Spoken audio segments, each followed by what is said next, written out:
beautiful adjustment. A 12 dart leg.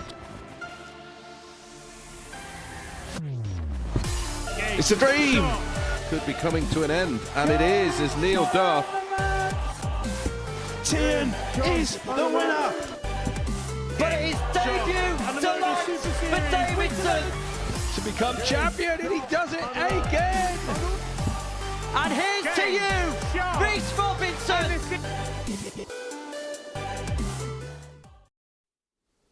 Hello again, welcome back to Champions Week here at the Modus Super Series, where yesterday Bo Greaves secured her spot as the first finalist on Saturday. The remaining players are about to battle it out over the next 4 sessions, 2 today, 2 tomorrow, and Chris Mason is with us all week. Chris, let's start there with Bo Greaves. She did top the group every day, but it wasn't as easy as it sounds, was it? No, it wasn't plain sailing. There was a bit of adversity to come through, some slightly below par performances for her level, and again, that's a compliment. But ultimately, when she had to pull out of the bag, she had it in the locker, 31 180s, and as we've seen, some big finishing, some big averages, and she's the favourite for the week now. Yeah, she had a couple of players that were really hot on her heels as well. Bradley Brooks was one of them, really chasing a bit of 4-0 at one point, but she just managed to get the right results at the right time, didn't she?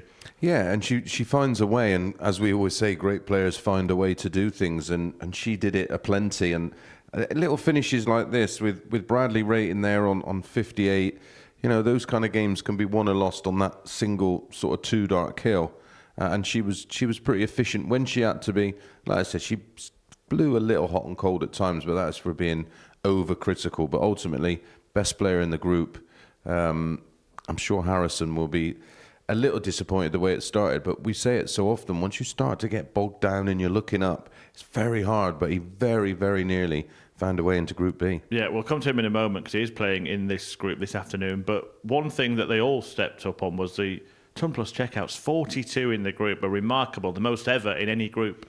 Yeah, it was just incredible. And ironically, after the first couple of games, Matt Egger sort of said, well, we've just not had any ton plus outs. And I think it started with 112, and then it was just continuous. There was a barrage of big finishes. And the big finishes, all right, but most of them were timely finishes that had to be hit. And that's what makes them even more impressive. This being one of them. I mean, that was a remarkable finish. And ultimately, that finish, when we look back, led to the reason why he's into Group B. Yeah, certainly. We'll show you that, in fact, in terms of the group breakdown. Conor Heenan making it through into Group B, playing tonight with Darius Labanauskas coming in alongside Jimmy Van Schie and Cam Crabtree. Brooks in there with him. But this afternoon, Mace, Neil Duff, Bradley Roose and Reece Robinson all enter the competition. Of those three, are there any you think are real contenders for the title on Saturday? Yeah, Neil Duff, we usually or traditionally see him start on a Monday, and he tends to take a few days to start to get going. By the Wednesday, sort of somewhere near, and then if he doesn't get through on the Wednesday from Group A, then Thursday and Friday we see him start to play some good stuff.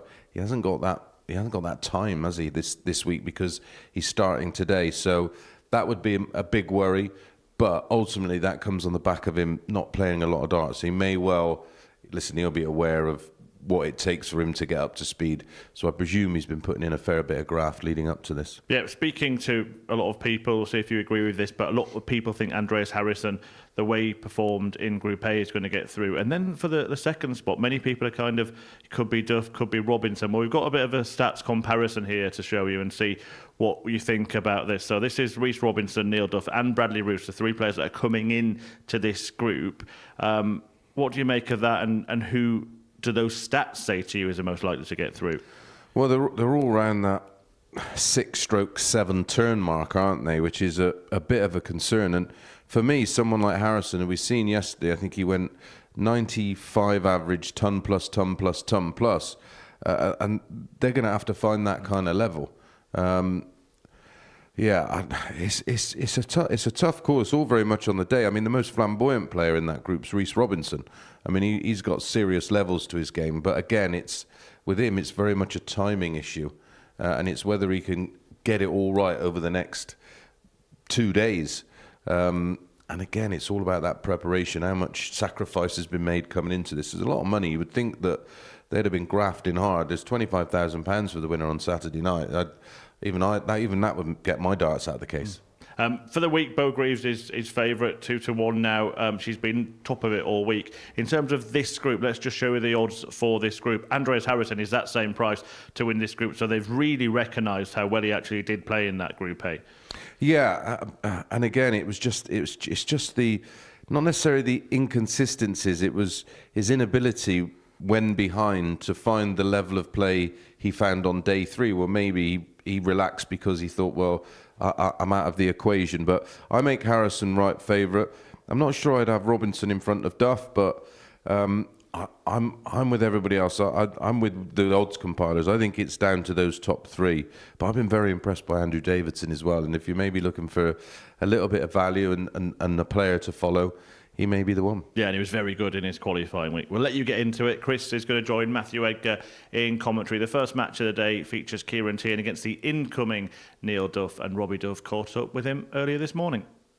Well, Neil, welcome back to the Live Lounge here in Portsmouth. No stranger to the stage. How are you feeling ahead of your Group C campaign in Champions Week? Yeah, feeling good. Been putting the practice in. Playing a lot of the ADC vaults and stuff at home there the last couple of weeks now, and getting the results. So feel comfortable enough for my darts, and yeah, I just want to get in there and get stuck in. Talking of comfortability, no stranger here in Portsmouth. 10 appearances, 7 finals night appearances as well. Do you think that stands you in good stead ahead of your campaign this week? Yeah, well, the thing is, I'm coming in here off the back of 3 back-to-back wins, so yeah, I feel like I've nothing to prove. I just go out there and play my darts. If they go, they go. If they don't, I'll be back. A fun little fact for you, you're about to become the most experienced campaigner in Modus Super Series history. 191 games once you played your first one. How does that make you feel? Because you're a stalwart of the Modus Super Series. Yeah, I love it down here. I've kind of become a bit of a regular face down here, and yeah, hopefully by the end of the year I'll have racked up a lot more games, a lot more winning games, hopefully. Does it feel at home for you? Yeah, definitely. This is probably... I'm so used to playing down here now. You see a lot of guys that are debuting, and you can see the first day, and then they kind of blend into it. I've been there and done that, and kind of now it's home to me, yeah.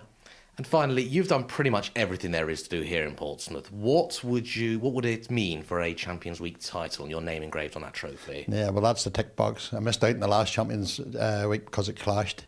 But yeah, it took me a while to get a Saturday night win. Once I did, I just motored on then, and I've been picked up. I think I picked up 4 now. So yeah, Champions League definitely a tick box. Get that out of the way, and then yeah, we go again. Well, wish you the very best of luck. Good luck, Neil. Cheers, mate. Thank you.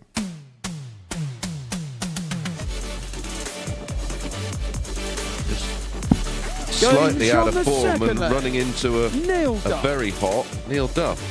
Mentioned this 1-2-6 earlier, has to start the 19s this time. 6-6. Well, he saved his best shot right at the end in Neil Duff. Colin McGarry was superb in his demolition of young Bram. Yeah, that was... the first load.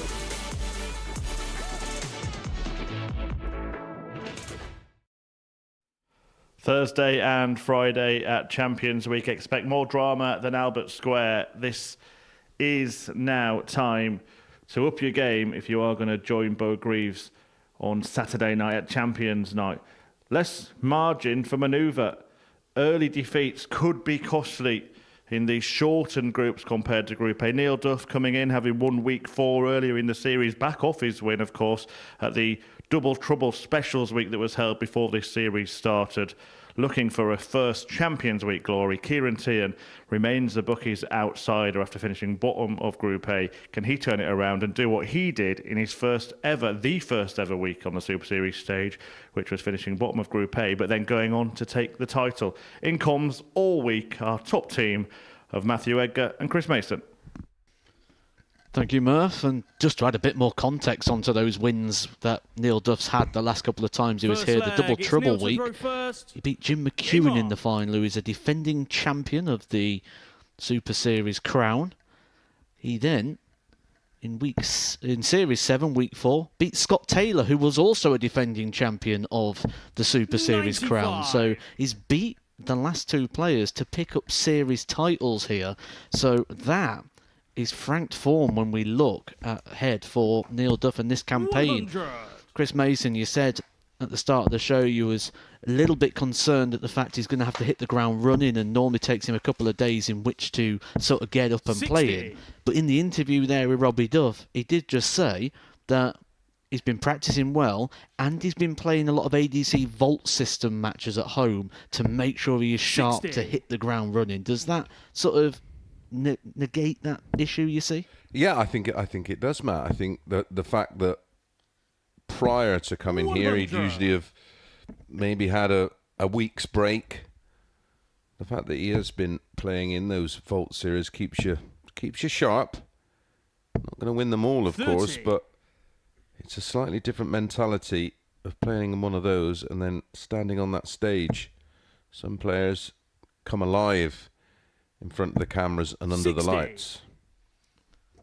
One of the things it'll really do is it'll help with the pacing of the game, because one of the things when you're practicing on your own is you're straight to the hockey all the time, and you sort of do lose the pacing of 100. just having to wait that little bit of time for your opponent to throw his darts and then get out the way, and that is a real key aspect. Yeah, and I'm not sure whether he's got 81. a slightly revised signature dart there. They look very nice. Anyway, yeah, I've always advised, and I used to do it personally. I would have people, real top quality, local, 133. decent Neil, you opposition to require come in and 105. play me. If I was playing Grand Prix, then the 2 weeks before I'd be playing. I'd be playing Grand Prix 85. format over Kieran, you the require 78. said format, the course and distance, and then playing sets and legs if it was World Championships. And then, like you used to practice with Kevin Painter, didn't you? Game And shot on the first leg. Kieran Teehan. I'd always try and find someone to, like you say, get used to the Second tempo leg. and It's rhythm Kieran of a to throw game. first. Game on. Yeah, absolutely one of the most underrated things going in regards to preparation and practice. Yeah, it's just getting it right. 140. Well, getting it right at the moment. Kieran Teehan, who's really stepped it up this week. He averaged 86.93 across his Group A campaign, which is 5 points on top of his seasonal stats. 100. However, Yeah, he did that the last time he was here in the qualifying campaign itself, because his stats coming into that were a bit of a worry. But I think in that occasion he put 6 or 7 on it.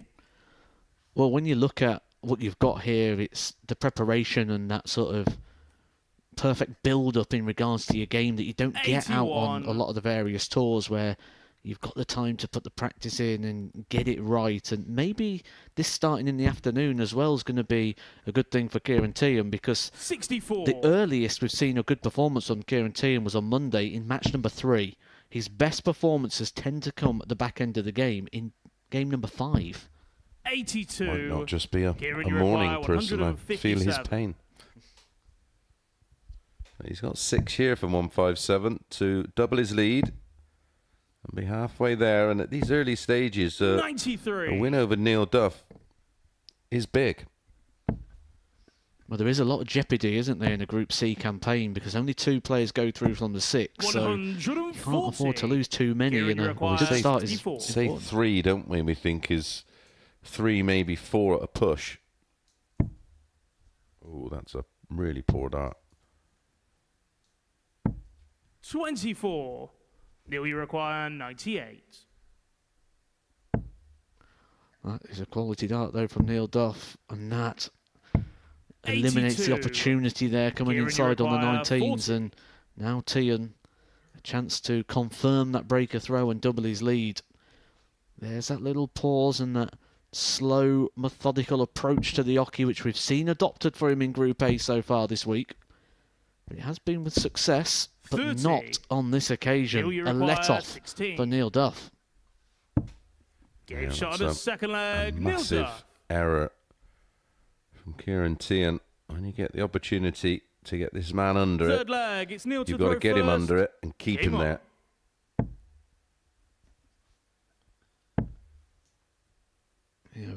Possible, very important 85. exchange at the very early part.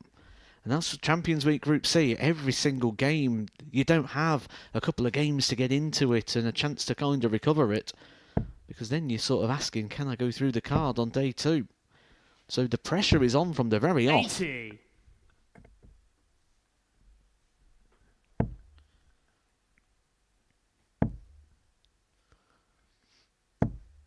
100.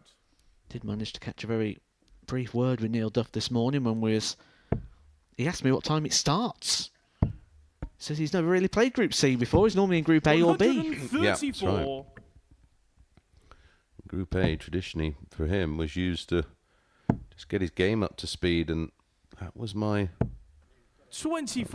only real concern. Fabulous day of darts today. You've got Group C action this afternoon. Premier League from 7. That should be over around 10ish. Switch it back to the Modus Super 97. Series YouTube channel, and we'll be just getting a very exciting looking Group B underway. Did you make Harrison favourite for this group? 45. I think it's hard to argue it on the evidence of yesterday. He was fabulous, wasn't he? Oh, absolutely. We were brilliant. we were looking over his numbers yesterday. Did you manage to do his? 100. he's 98, not too far from Wow. 99 for the day. And it was over 100 until his final game, wasn't it? It was 3 consecutive averages of a ton or more. So they're all going to 100. be looking over the shoulder at Kieran, a you player like require Andreas 90. Harrison, very aware of what he's playing like. Because I've already heard the conversations that they've been having down there on stage when they was having a throw this morning. And it's key. It's key. Unlike Group A, where you have a little bit of flexibility, there's a little bit of room to manoeuvre. 58. Group B, Here Group you C, require 146. no such luck. 66 remaining. Oh, that sets up double 18 110. beautifully. Kieran, you require 32.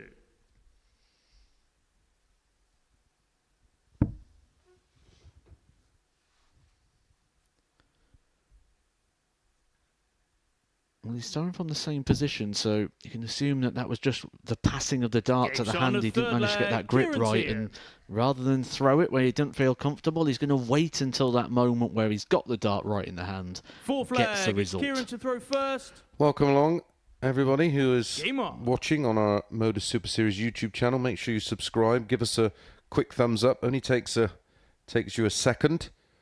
Also, welcome along to those of you watching via your chosen betting app as Teehan piles in a max.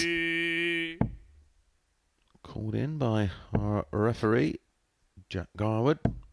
55. There he is.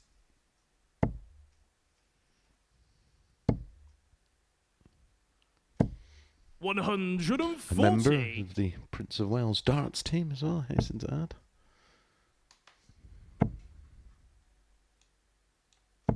$100.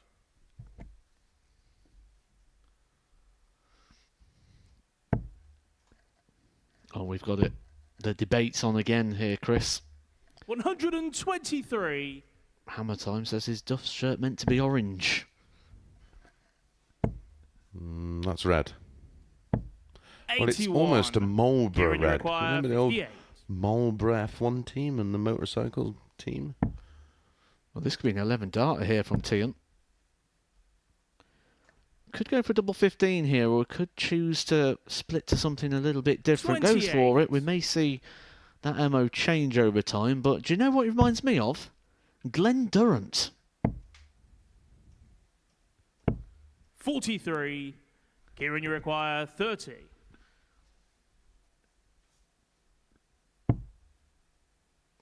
You're not surprised to see him move across now with Neil Duff on 14. 2-2-2. He did seem a little bit unsure about going for the double 15. It's three little ducks. Teehan will go quackers if you don't 85. hit this double 8. Kieran, you require 16. Yeah, if you do have any questions or comments, you can Game shot on a fourth leg. speak to myself and Kieran's Matt direct into the commentary box as we have the YouTube Fifth leg, it's page Neil to open throw with the first. chat. And we've Game already on. had one in. Acoustic novelist, I say.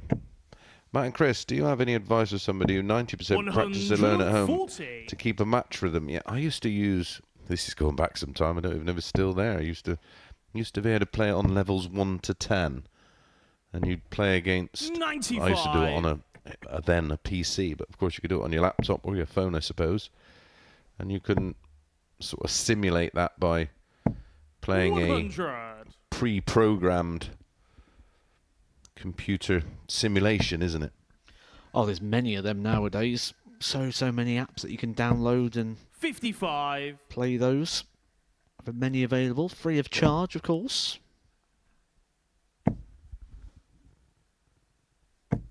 60. Oh, that's harsh, that from Neil Duff. 3 darts right across the top wire. And that's just the fine margins of the game, and that's where it can frustrate you sometimes as a player when you feel you've thrown 3 well darts 96. and you only come away with 60 points.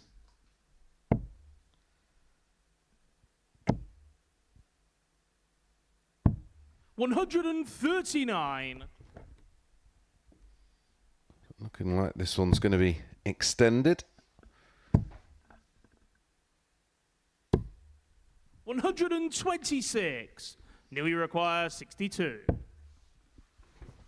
Double 16. Oh, Neil Duff up to double 8. Game shot on a fifth Does leg. extend Neil the game. Duff. Hold a throw, but this is the leg. This is the one that he needs to put something in. That was a 15 Sixth darter there for leg. Neil It's Kieran Duff. to And throw first. you feel if he is around Game that on. 15 dart range, he may get a chance. But if he wants to keep it all in his own hands, in this situation, you've got to be thinking 100. 12. 15 minimum, forcing, as you say, Duff to find a 12 to extend it. 85. That frustration will come on the basis that first start going in the treble 20 and only coming away with 85. Chris, would Littler yet to beat 131. Smith as yet? Littler does have a win over Michael Smith, doesn't he? He's got 2. Yeah. I think it's 5-2, isn't it? They're head to head. It is 5-2. 100. Was there anyone who you faced that took a while before getting the better of them? There's plenty of players that I never had a win over. 100.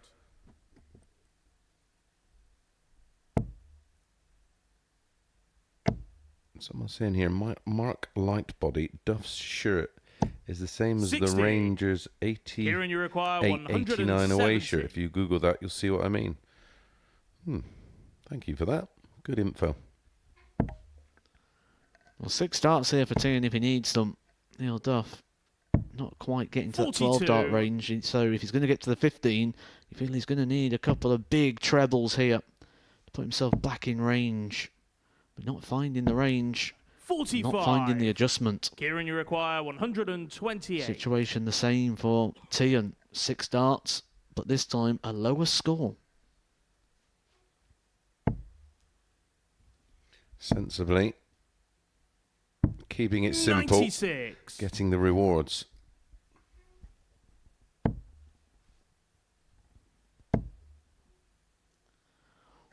Well, he's hit big, but is it too late for Neil Duff? 171.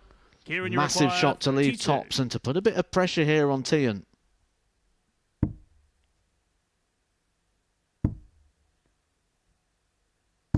Game shot and the match. The Kieran scoreboard Teehan. pressure, although very good, wasn't effective. And Teehan gets the better of Neil Duff.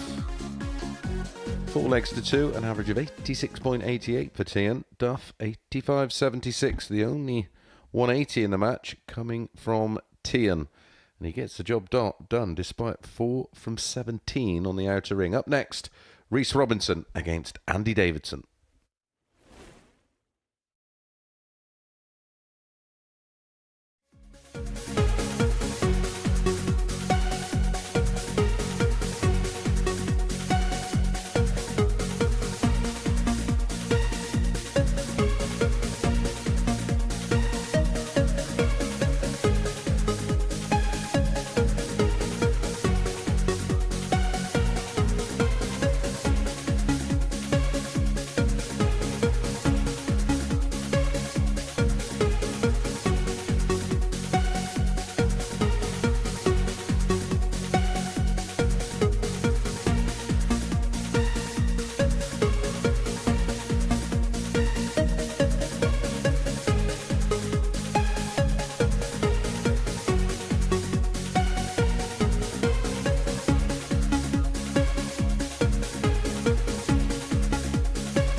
So after something of an upset in the opener, we move on to game 2 and the emergence of Reece Robinson at Champions Week.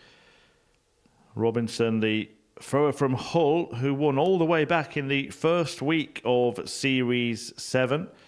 The enigmatic character, really is an entertainer. Watch out for flamboyant finishers, tops, bull. He'll try it all, Will Sugar, but he's looking for sweet success at the Super Series on Saturday. But getting through is the first thing to do, and he's got a very difficult opponent in front of him in his opening match today, Andy Davidson, who was very decent in Group A, was even better on his qualifying campaign when he kind of appeared from nowhere, the Scotsman, as an ADC qualifier, and certainly earned his place in this Champions Week. But Reece Robinson is one of the big favourites to try and get through this group, and that damaging defeat potentially for Neil Duff could just give Reece that extra bit of confidence. Many think it's between him, Duff and Harrison. Chris Mason and Matthew Edgar may agree, disagree. We'll find out over the next 7 legs. First leg, it's Reece to throw first. I'm a big fan of Reece Robinson. I think he's got levels. I enjoy his flamboyance. And talking of confidence, 57. That's something he certainly doesn't lack, Matt Edgar. Yeah, you might be a fan of Reece Robinson, but I think the biggest fan of Reece Robinson is 125. Reece Robinson. But I like that. Yeah, I've also been I was tuning in during Andy Davidson's qualifying campaign, and he wasn't a player I knew too much about. And what we said about confidence, there you go. Second visit 85. in Group C, and he finds a max. Yeah, I think Andy Davidson has been a breath of fresh air and a real find. Well, again, what he's just done is validate the system and validate the pathway of the ADC and the vault systems that are out there, that you can go along to those. 140. And there is a genuine pathway to be here at Champions Week. And it's a fast track, affordable pathway.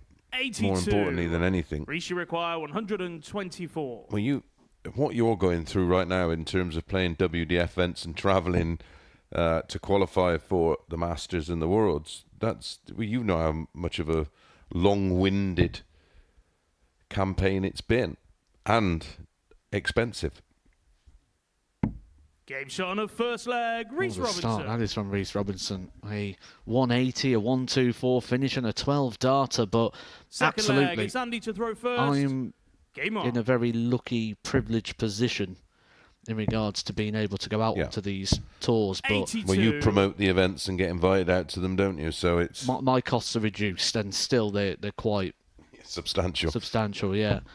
And I don't have a traditional 9 to 5, because other people, it's not just about the cost 54. of the time off work, that could be a holiday you spend with your family. Yep. Or If you're lucky enough as well to have an employer that will give you that 55. time off.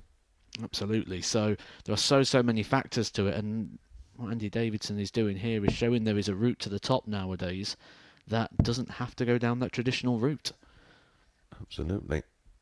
Well, Luke asked 93. Chris Matt, who do you think will win the Premier League tonight? Well, make sure you give us a follow across all our socials at MSS Darts on 123. Instagram, TikTok, and I'm still going to call it Twitter, where we actually answer that question. 108. Wow, he is hit the stage running today.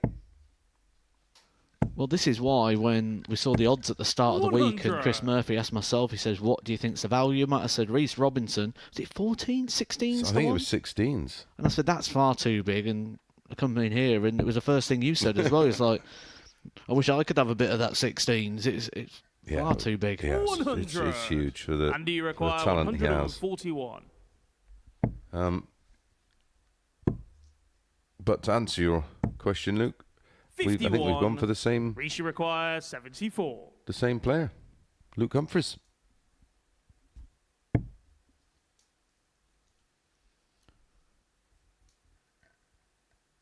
Interesting there from Reece Robinson. He's playing each dart individual here. Clearly 54. Just feeling a little Andy bit of require the 90. inflated heart rate there, and he actually calmed himself into the single. Game shot on a But second what a leg. checkout that Andy is Davidson. from Andy Davidson. He survived a dart there from Reece Robinson and hits back with a great finish of his own, which was one of the comments I saw in the chat as the players was warming up for this game, saying that Andy Davidson just needs to tighten up his doubles and he'll do all right. Well, he's tightened them up there, and I can actually tell you, over his Group A campaign, he actually was checking out at 31.94%. So he's only really 1% under 82. where we say you need to be. Yeah. So he's not too far off the pace. Hungry wants to ask, do you honestly think any of these Modus players got a tour card? They trouble any of the top 32 players? 108. Well, yeah. Well, this man here, Andy Davidson, he's already had a 110 average, so that shows you where his capabilities are. You've got to look at their ceiling. We're 3 legs deep into this one. He may not end on 116, 125. but you're seeing where the players' ceilings are. 85. A little bit of a myth. You require 75. You need these monstrous averages. A mid-90s beats a 105 if 35. timed correctly. So, yeah, I think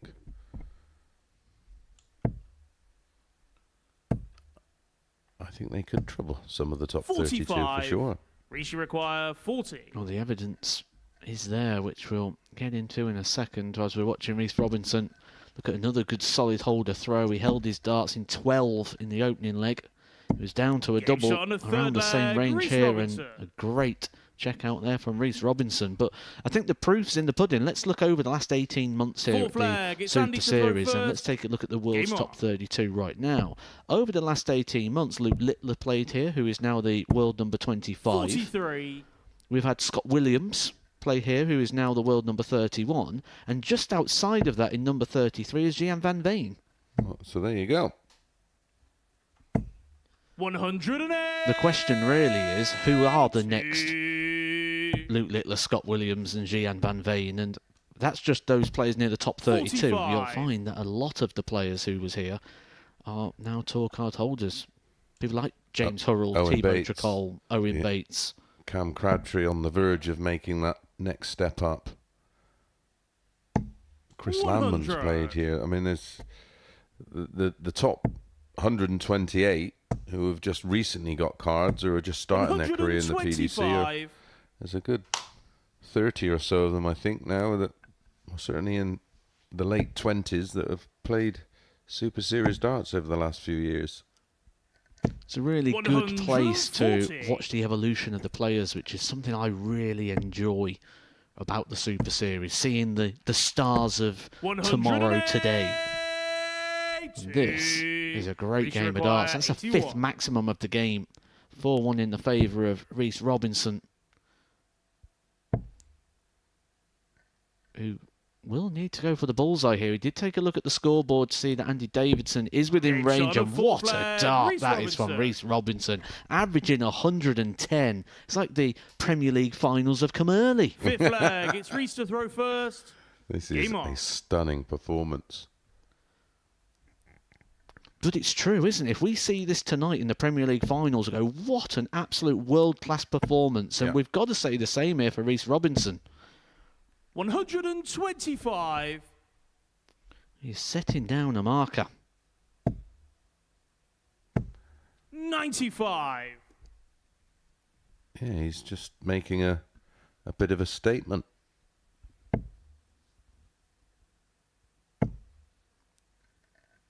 Just so likely, isn't he, right now, Reece Robinson?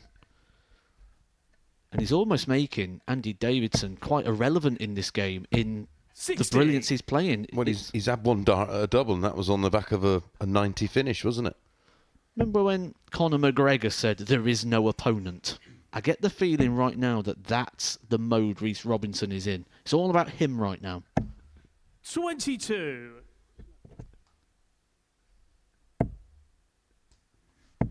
There we see the fine margins. 82.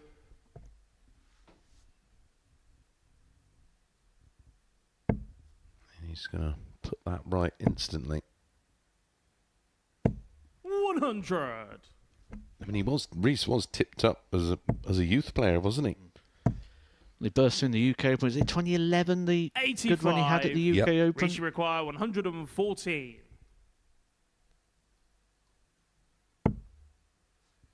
Well, I won't be surprised if this sails in tops. 74. A fine effort, but Andy Davidson non-effective on 179, so Reece Robinson will return to put his first 2 points on the board here in Champions Week. 133. Reece require 40. A little bit of pressure from Andy Davidson. Nothing suggests he will miss, and he doesn't, and that is some statement in match number 1 from Reece Robinson, one of the highest averages of the week so far, right up there with 3 of the best we've seen. One from Bo, of course, in the 108 region, and we have one from Andreas Harrison around 106, and 4 180s, 4 out of 9 on the doubles, 3 140s, just the 1 dart at the double for Davidson in the entire match. Well, our final 2 players of this Group C, they're up next. Bradley Roose takes on Andreas Harrison.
Into game 3 then, and contenders emerging already in Group C. Remember, the 2-day groups, there's far fewer mistakes allowed, less margin for error, and it's the arrival now of the young Dutchman Bradley Roose, who won week 3 in qualifying, actually got rid of David Cameron in the final, but it seems that his opponent here, Andreas Harrison, is the champion-elect of this group. An excellent campaign towards the end of Group A.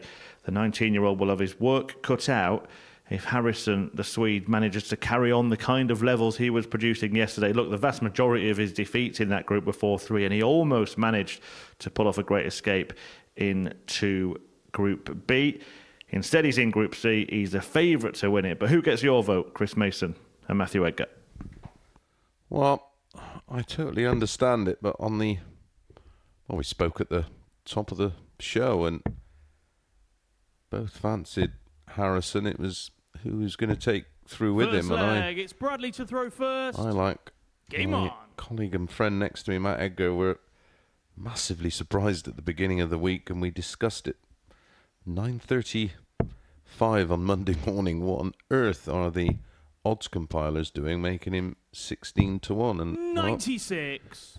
for those that was tuned in Monday morning, now you know why we were so baffled at 16 to 1. And I do think a lot of people thought the same, because the very next day he went from 100. 16 to 1 to 10 to 1. So I'd like to think that there may have been a bit of bookie bashing going on that 16 to 1. We ain't 16s anymore.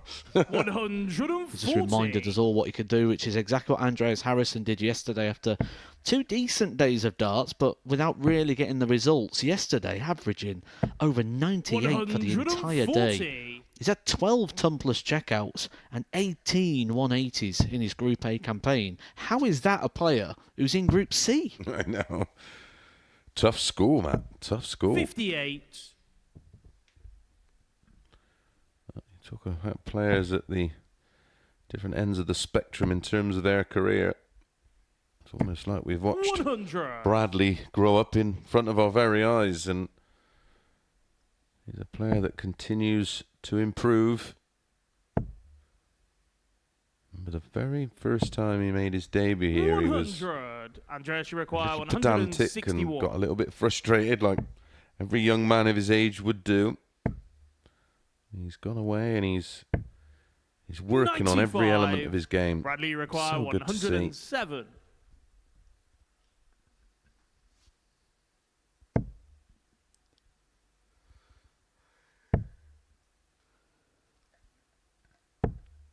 $55. Oh, for a breaker Andreas, throw you here from require Andreas Harrison 66. to kickstart his day off in the perfect way.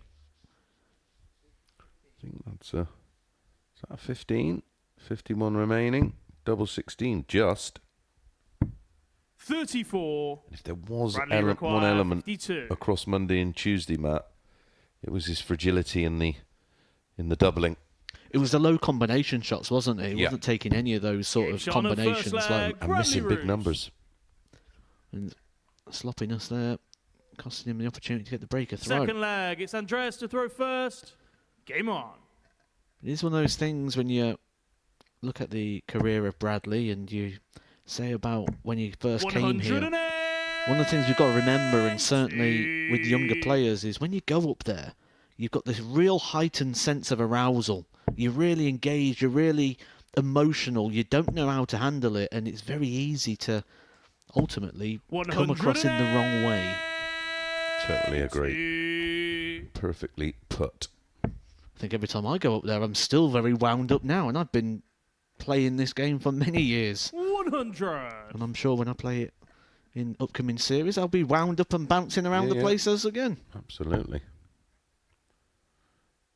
Sean Bennett wants to know, do we think there will be either a 140. 9-darter this week or a 9-darter tonight, or maybe a 9-darter in the European Tour, which gets underway tomorrow afternoon, isn't it? It is, but I always find it really hard to predict a 9-darter because it's a leg, isn't it? You can't really predict when it's going to come, but one thing we can predict is we've certainly got the players with the talent to pull off that feat.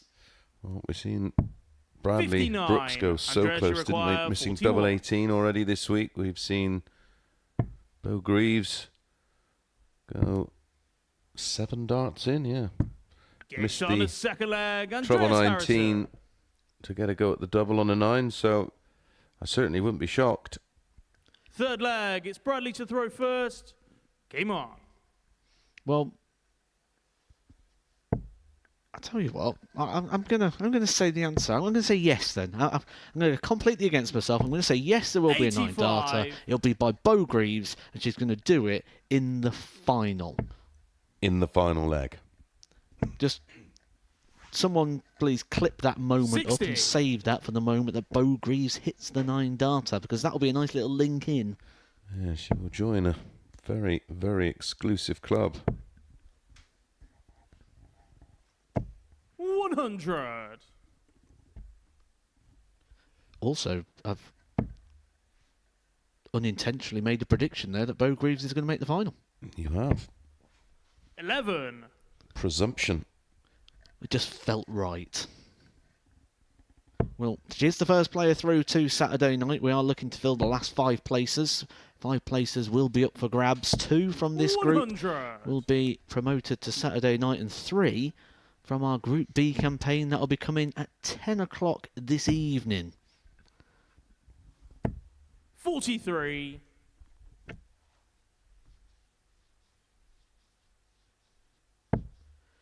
Andreas Harrison just put in a 12-dart leg, and now has missed 9 darts without even hitting a treble. Yep, 3 consecutive troubleless visits. No such woes for his opponent.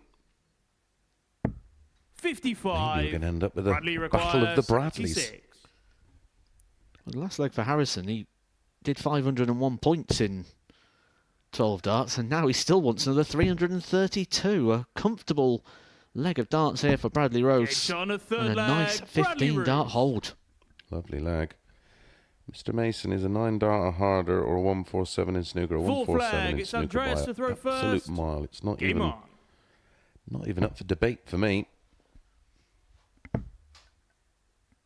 See, there's a lot of people that put really good 140. debates forward for this. I know Jelle Klassen has a very, very good theory on it, and it's to do with snooker. You can have a rested shot where you put the snooker cue down on a rest. on the rest. Yep. 60. Where with an arm, it's like it's non-supported. It's holding it. So there's all these different factors. But for me, I think that's the sort of thing that you can't really ask somebody who's a professional or being a 100. professional in one of those sports, because as a player, I look at those two and I think, well, for me, the 147 is ridiculously hard because I'm terrible at snooker, but I've hit many 9-darters. So I can do that, I can't do that. So for me, 58. that's harder. My perspective of it is different. What you need is someone who's sort of experienced both or done neither. Well, there's a couple of factors. It's 60. the variables involved. For one, the 36 shots. The fact that the target on a dartboard never moves. 95. People will say, well, the 6 pockets on a snooker table never move, but the position of where the white ball is always does. It's the creativity needed in snooker. 41. You're not always on a 147 in snooker. If someone in front of you breaks, they can almost make it impossible for you to be on a 147. And the fact that you're 140. 7 Andreas, you require consecutive targets in the same 160. area, and you say it unsupported, well, that's what muscles are for. And it's all muscle memory darts, isn't it? 85. I do have Bradley a feeling require that 140. may have been one of those questions to spark up a debate. That's Oh, no, it's been there and done. The hole-in-ones, well, I know, well, I've nearly had a hole-in-one, and I am the worst golfer in the world. I had a hole in Andreas, you one once. It require went through the 75. windmill, down the ramp, and into the clown.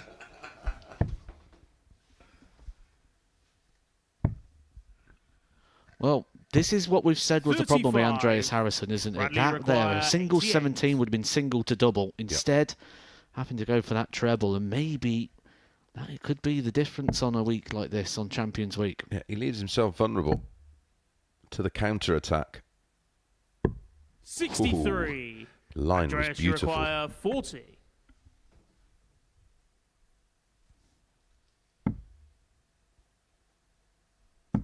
Game shot on the 4th flag. Gets away with Andreas it. Harrison. That'll be relief, but he's going to have to find a break of throw from somewhere, and it has to be said, Matt Bradley on 5th throw has flag. It's been Bradley to throw rock first. solid. Game on. Unchallenged would be the best word, I think, there for Bradley Roose, because not only has he played well, but Harrison has struggled. The last leg, he didn't even hit a treble against the Bradley Roose throw. 60. Good pal of mine, Neil Folds, a commentator for the snooker on many broadcasting networks. Actually did a sit-down with him that was recorded for 140. ITV with the coverage that they do of many snooker tournaments, and he was absolutely baffled that I picked snooker. But again, is that 60. perspective, because he comes from a snooker background, so a 9-darter feels harder because maybe he's been around snooker more and seen it or experienced it on a more regular basis. 134.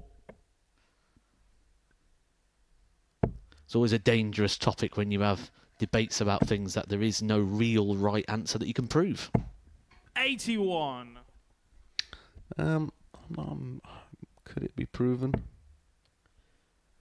I think whatever you can prove it, but someone else will try bringing another stat. Yeah, I mean we're going down the road of probability and that kind of thing, which is not necessarily proof of difficulty. 100. Andreas, you require 127. Well, this is a move being made here by Andreas Harrison, leaving the Hinks. He's gone for tops. Game shot on a fifth leg. Nice finish there from Andreas Harrison. With Bradley Roose back on 200, he didn't have to go for the 17 route. I guess he wouldn't have gone for the ball in that situation anyway. Wanted to leave tops, and he went in the way that allowed him to do so. Yeah, beautifully creative there from Andreas Harrison. 95. Nothing dirty about that. Well, reminder that Andreas Harrison was the man when it came to the finishers. 12 ton-plus checkouts in his Group A campaign. Was that Harrison, yeah? That was. 108. Not bizarre when you think of how erratic he's been in either the approach play or setup play. And they've all been decent combinations. Yeah. He's had a couple of biggies, 157 and 150, but all like 116s, 180, 121, 124, that sort of range. And now adding the 127 to that as well. All or nothing. 100. A good response from Bradley. Max followed by a ton. We've had 4 180s, 2 apiece. Wasn't that a Westlife song? All or nothing? I think it was, mate, yeah. 58. Sure you've still got the CD, Chris? $81.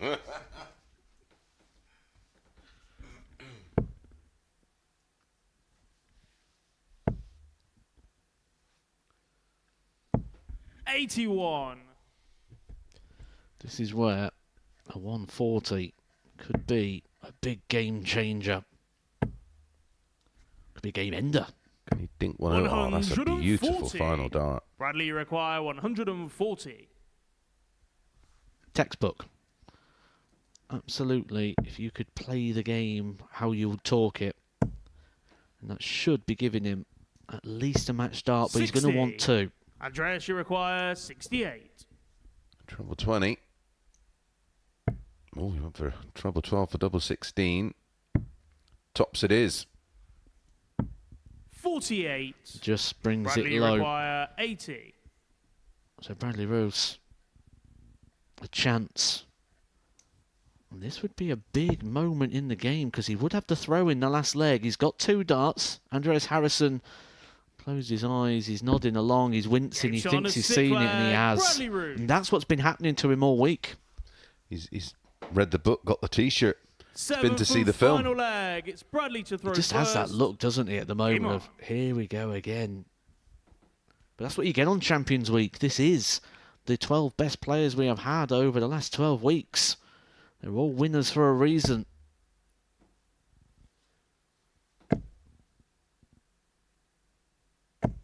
Well, he's been asked the question in leg 6 where he found a max. And now in leg 7 finds another one.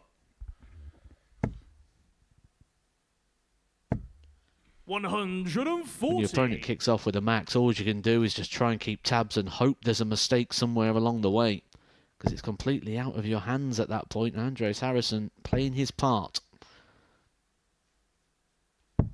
59. There is that danger, though, when you kick off with a max with a throw, that you go click your darts out and think, got ya. 91.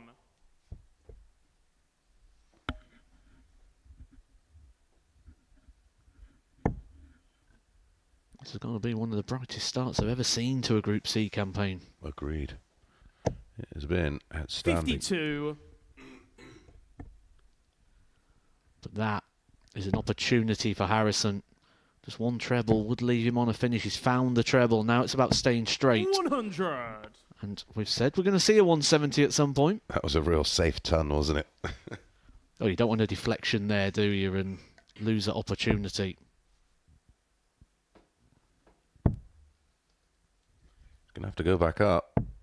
40. Both on a 170. Andreas, you Absolute require parity. 170. But in the scoring phase, Andreas Harrison has broke the throw. He gets first poke. 98. Bradley, you require 170. Just taking a moment here, Bradley. Trying to make sure of that first dart. Sat beautifully. I was quite expectant there of Bradley after that beautiful first dart, but it's over to Harrison, the seesaw of 72. opportunity and the chance to get the points. Wayward again.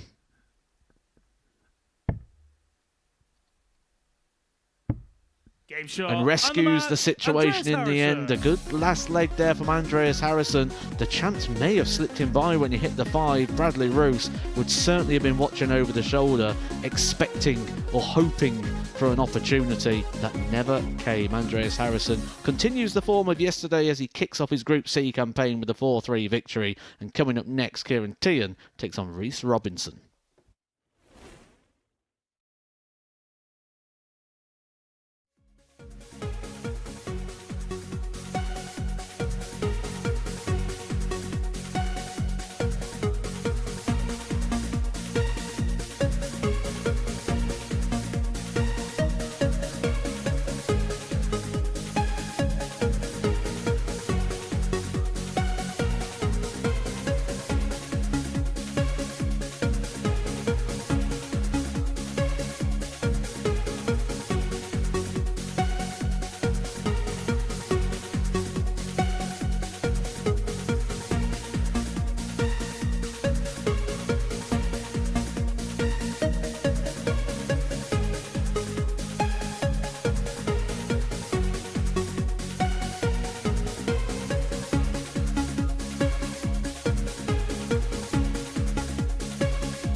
Welcome back to the Modus Super Series on this Champions Week. Now, Group C, well, is a match hold for every player, and both of the men on stage at the moment won their opening encounters. The mercurial talent is Reece Robinson, getting that 4-1 victory in emphatic style over Andy Davidson, and Kieran Teehan bringing an upset, beating Neil Duff 4-2. Neil Duff plays Andreas Harrison next as well. It could be a long way back if he were to lose his first couple of matches, but this pair looking for the perfect start.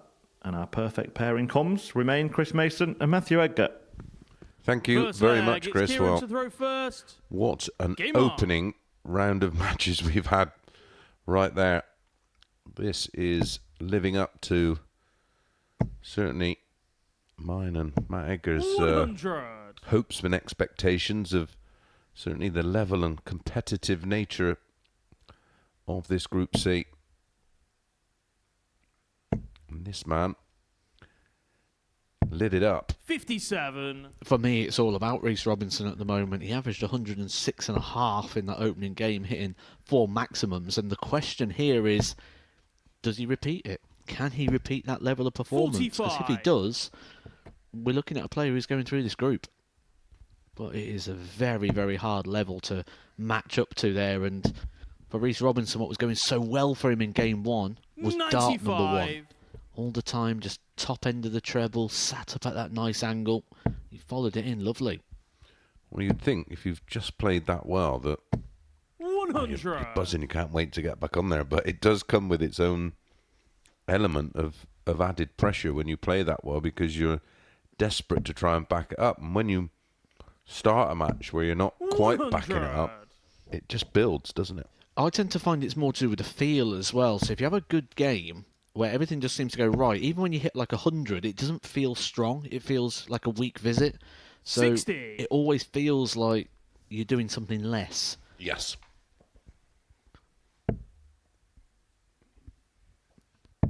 Normally you think, well, 93, I'd be happy with that. And then if you go average 105 in the first round, your 93 feels weak because it's not quite the same level and you feel you're giving out opportunities. 100. An opportunity Reece here for Reece require Robinson to break the 115. throw of Teehan in the opening leg. He opens up on the ball. Unusual 64. strategy. Kieran, you require Can you- 96. Explain that one by any chance? Nope, and it's something that's cost him dearly in the past when he's featured here at the Super Series. He plays 80. a Reece high risk game, and I've 51. spoke to him about it, and he says it's what I feel like doing, and it's entirely his prerogative, isn't it? Whether I like it or you like it, it's Oh, absolutely. Yeah, play the game how you want to play. Game shot on the first leg. Reece my Robinson. point was when we had a chat, I think it can sometimes be a bit costly. We had a player Second here a leg. few It's weeks Reece to ago, throw first. Game on. and he was worse. He was doing doubles all over the place and doubles to set up the shots. I know, I watched that. And my reaction to that was, okay, it's working at times, but what you're doing is you're 140. giving yourself a ceiling. Because when you move to the professional ranks, you know yourself one dart can change a leg or change a match. And if you're going to 80. give away 2 or 3 darts, Well, the game's hard enough as it is without lowering the percentage of possibility. And by going obscure ways is, what was he on there? 58. 115. He's looking at ball 15 ball. Now, if you hit a 25, you can still go for the ball to leave tops. But the chances of going ball 15 ball 131. or trouble 20 single 15 tops, if you had 1,000 goes at that, how many times do you think you'd hit the ball 15 ball? well, the bull is the smallest target on the dartboard. So, 47. again, playing area and surface space. But, as you mentioned, it's their prerogative to go the way they do. It used to get it all the time, don't you, when you have a game of poker and whenever you beat someone, they'd moan up, why'd you play that hand? Yeah, why'd you call that? Because it beat your hand, that's why.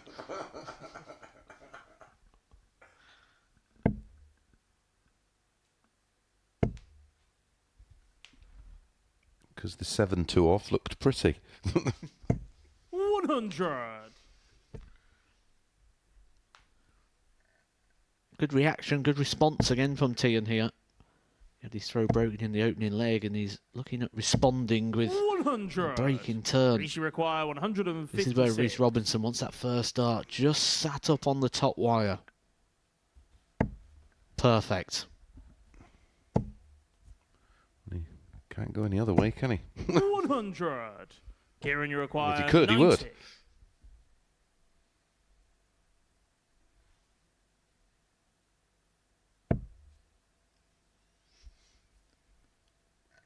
You see the little grimace there. He didn't like the dart. Had to come right round it there, the way it was sat up in the board. Game shot on And a second that's leg. Kieran a Teehan. beautiful finish there in the end from Teehan because he had to move around the oche. He couldn't just stay in the same position. He had to leg, move it's over Kieran to the to throw left to first. avoid the Game dart on. to get the big 20 and then reset himself back into position, which is a sign of experience because you'll see some of the lesser experienced players just throw from the new oche position in which they've 133. taken, which isn't their normal place. Nope. Nope. And it affects the muscle memory in terms of line and length. This is the way to respond. 180. They did it 4 maximums in his opening game. It took him the whole of 2 legs to find another one. 81. Reece Robinson, one of those players like what we've seen with Bo Greaves this week and Bradley Brooks, who will be playing later on this evening. Big maximum hitters. He's one of those that you can always sort of 134. look at in the over and under market on the 180s and think, well, if I back him in all my games, I should be finding a profit. It would have been if you'd have backed Bo. She had 31. 31 180s. She had 40. 9 on Monday, 9 on Tuesday, and 13 on Wednesday. A shade over, on average, 2 a game. She's covering the 1.5 on her own. 137. Well, this poses a question, doesn't it? We've seen it from Reece Robinson in the past where he has opted for the bullseye, and we've seen him go for it on the last shot, but this is Champions 100. Week. Surely Reece he's not require going to 50. eye up the bullseye. Wouldn't put it. No. Good man. Game shot on the third leg. Reece I Robinson. like that from Reece Robinson. There's a time and a place for it, and it's not at 1-1 on Champions Week in game number 2. Fourth leg. It's Reece to Absolutely throw not. first. Game on. Which can only really be a credit to Reece Robinson that he's sort of aware and alert of the situation. Knows what he's playing for. There's £25,000 up for grabs here, and it's 96. quite a travel for Reece Robinson to come down here just for a couple of days. Yeah, he lives in Hull, doesn't he? I believe so, unless he's moved any time recently. Hull would be the home of Mr. Must-See. 26. What's that from here? That's got to be a Must good be 5 hours, hasn't it? Yeah, it's the Hull hot shot. Yeah, it's got to be 5 hours, isn't it? 59. That's where he probably hopes the Super Series relocates somewhere like Cleethorpes. 60. And at the moment, there is a huge void in terms of level of play. There's only a leg in it. He needs 2-1, but he's averaging 98 to Teehan's 83. 140.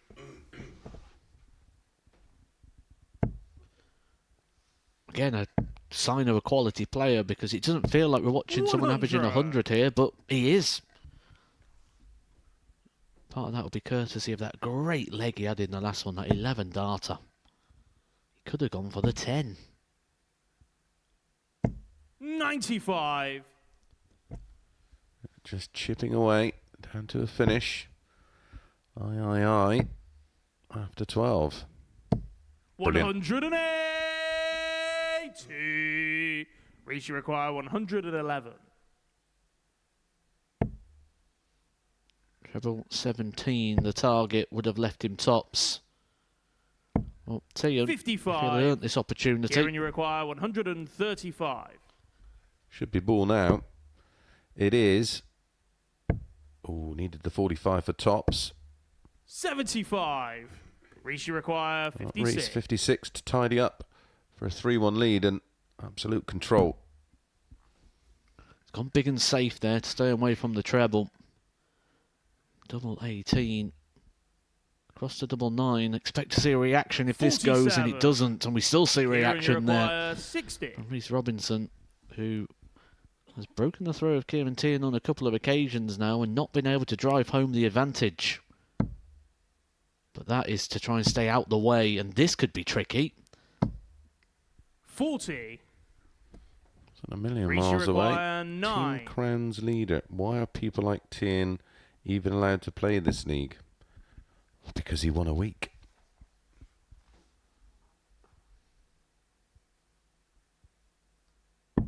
Game shot on a 4th flag. Loves that side of the board. Robinson. His favourite double is double 18.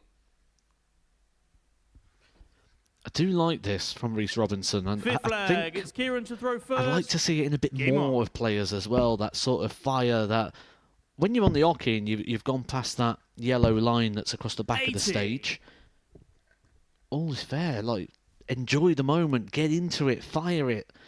And that's what we see a lot from Reece Robinson. At the end of the game, you shake hands and all is good. I think sometimes it can get a little bit too nice. 125. I agree. I'd like to see a bit of fire in the belly. 97. Is that sort of the evolution of the game, you feel? Maybe some of that real desire and sort of expressions is going out a little. It certainly is in the practice rooms, because most of the practice rooms 43. I go into now, people have got ear pods in and Yeah. headphones and... Well, I think there's so many opportunities that people are quite blasé and, 60. oh, well, if I don't win this one, there's another one next week and another one next week. And where before, I think, because the opportunities were limited, there was more passion. 140. more energy. There's certainly more dancing. You wouldn't have got that in mine and Eric's day. My goodness. 55. Imagine Eric walking onto the hockey and seeing Dimitri popping away. He'd have pushed him off the stage.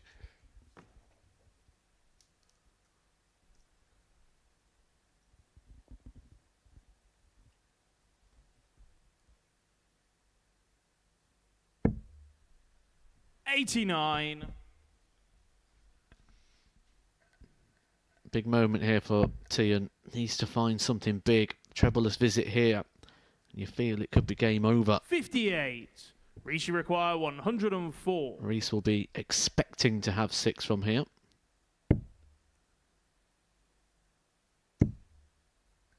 Might only need the 3. Game shot. What and the a match. beautiful finish Reece there from Reece Robinson to cap off another quality performance there, and he is here to play. 16-1 at the start of the week. That did get backed in, we are sure. And now Reece Robinson showing and giving those backers a little bit of something to get excited about. A 4-1 victory, 94 the average, backing up that 106 they had in game number 1. Can Andreas Harrison back up his performance? He's coming up next against Neil Duff.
Welcome back. Two very, very convincing wins for Reece Robinson here at the Modus Super Series. Great start for him. And another player who has got into a bit of a winning streak this week is Andreas Harrison, who's turned his week around and is looking every bit a finalist and one of the favourites to get through this group. Previous match today, a 4-3 win. Of course it was. He just seemed determined to play as many legs as possible this week. But his opponent, Neil Duff here, lost his first match to the outsider in the group, Kieran Teehan.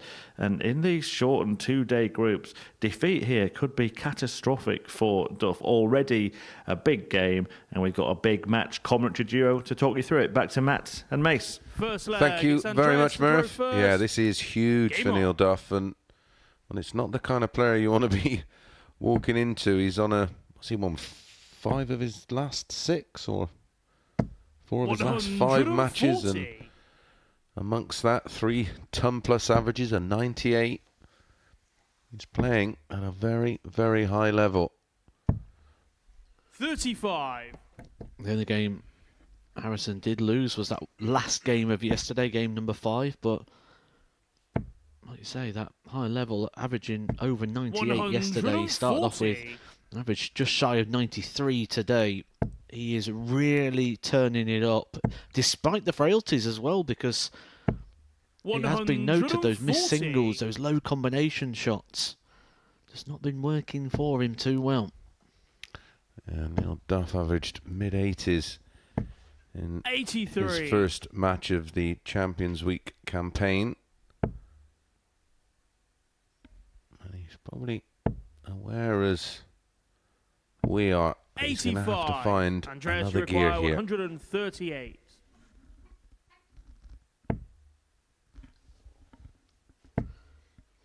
Opting to go the traditional route 98. rather than the more popular, fashionable 19 route, as used by Luke Humphries to pick up his first major title last year. The first of many major titles that he's been able to pick up, and he may be adding to that later on. But it's tops for Harrison here after 12. Yeah, Humphries doesn't have a trophy cabinet anymore. He has a trophy room. 30. Neil, you require 101.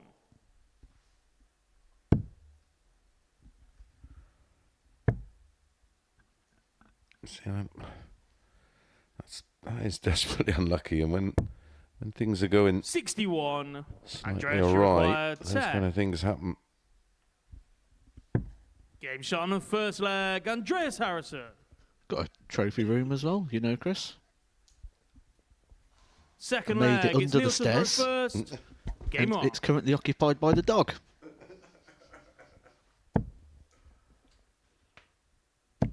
One day I'll put something in it.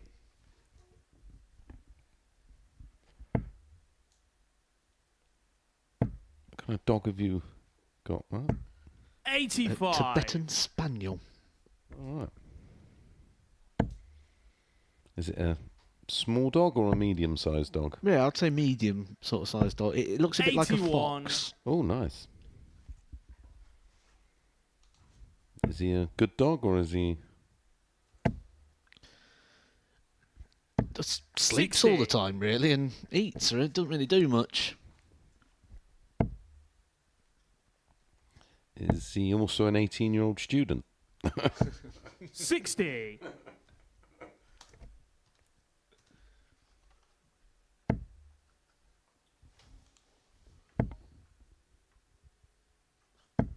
$140.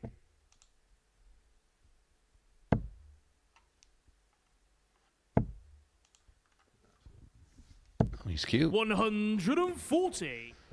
Do you walk him? Not so much now. He's got a bit old. How about the dog?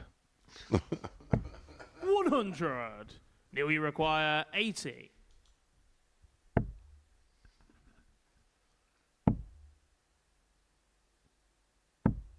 $40. Andreas, this you would hurt require if Harrison- 116. Who has made a bit of a habit of taking these out. Not this time. 60. Neil, you require 40. Game shot on the second leg. Neil He'd Duff. been barking mad, wouldn't he, if I'd missed that one, Neil Duff. But Good dart, their first one, and they're confidence Third builders, leg, especially when it's you've Andreas just to had a throw defeat in first. your opening game. Game on. You want to start pinning those doubles early, so you know you've got that at the back end of legs. You don't want to have that little element of 100. doubt. Absolutely, and it's already an improvement in terms of levels in this one from his opening game. 100. Yeah, starting to cook. Yeah, he's got his paws on his first 180 of the match. I'll stop now. Next thing you say, his 95. tail's wagging.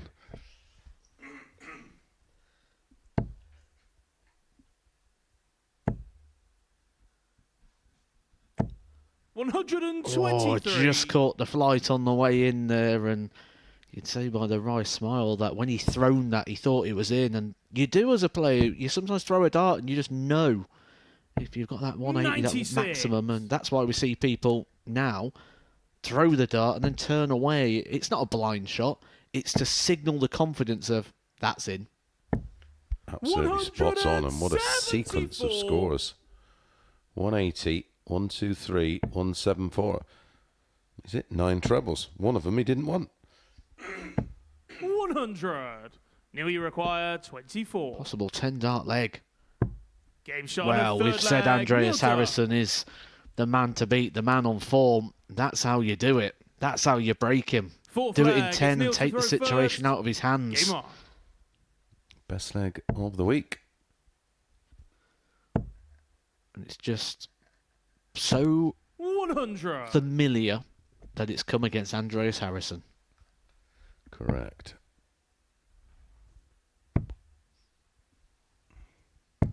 $96.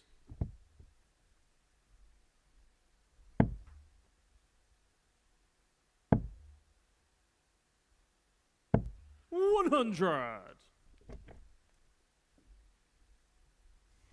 Stuart wants to know, have you got the dartboard, the 170 finish against Gary Anderson? I didn't know about that. When 100. did that happen, mate?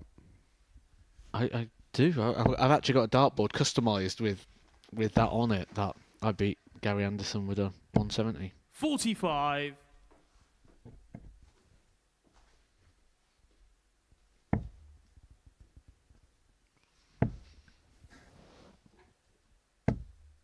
Does he appreciate the 53. banter, Gary himself? Or?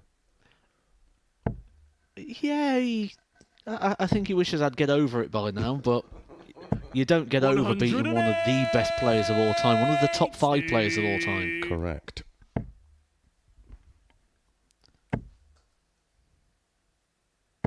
Beautiful response there from Harrison, but the advantage of throw for Neil Duff is the thing that's going to give him the opportunity to pop the double first. 36. Huge Andreas, you moment require in this game. 72. Big exchange.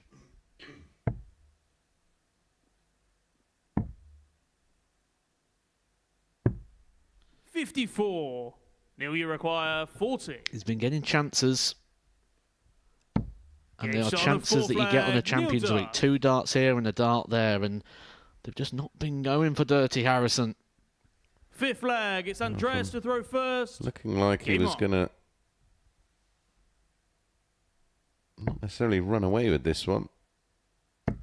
After the opening leg, he looked assured, but 108. credit to Neil Duff, who's averaging 103.37 right now. 100. Andreas Harrison ticking along at a very tidy 98.36. 140. A little bit more now. There you go. What a standard we've got here. This is better than a traditional Group A. Yeah, proper darts this, 60. isn't it? That's what you expect in Champions Week, and you can see there from the scoring power pack just 105. how good it has been in the scoring phase. This is only 4 legs in.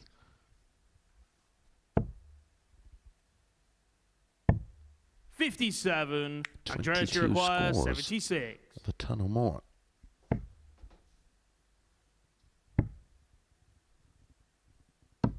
Game shot on the fifth leg, Andreas Harrison.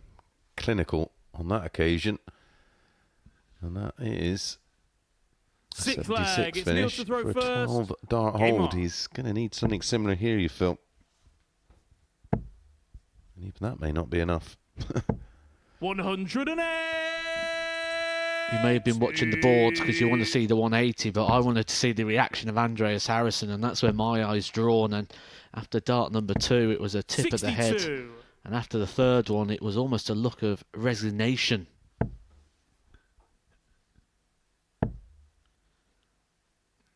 And that could be the danger of when you play a full week here on Champions Week, because those blows that are landing on Andreas Harrison right now are not fresh. He's been taking these for 3 days. Yeah. And there will be, in the back of his mind, a lot of, oh, here we go again. Just want to see, here we go again for another max from Neil Duff, but it's a 6th. 140, and he's maintaining that 103 plus average. 123. Neil, you require 86.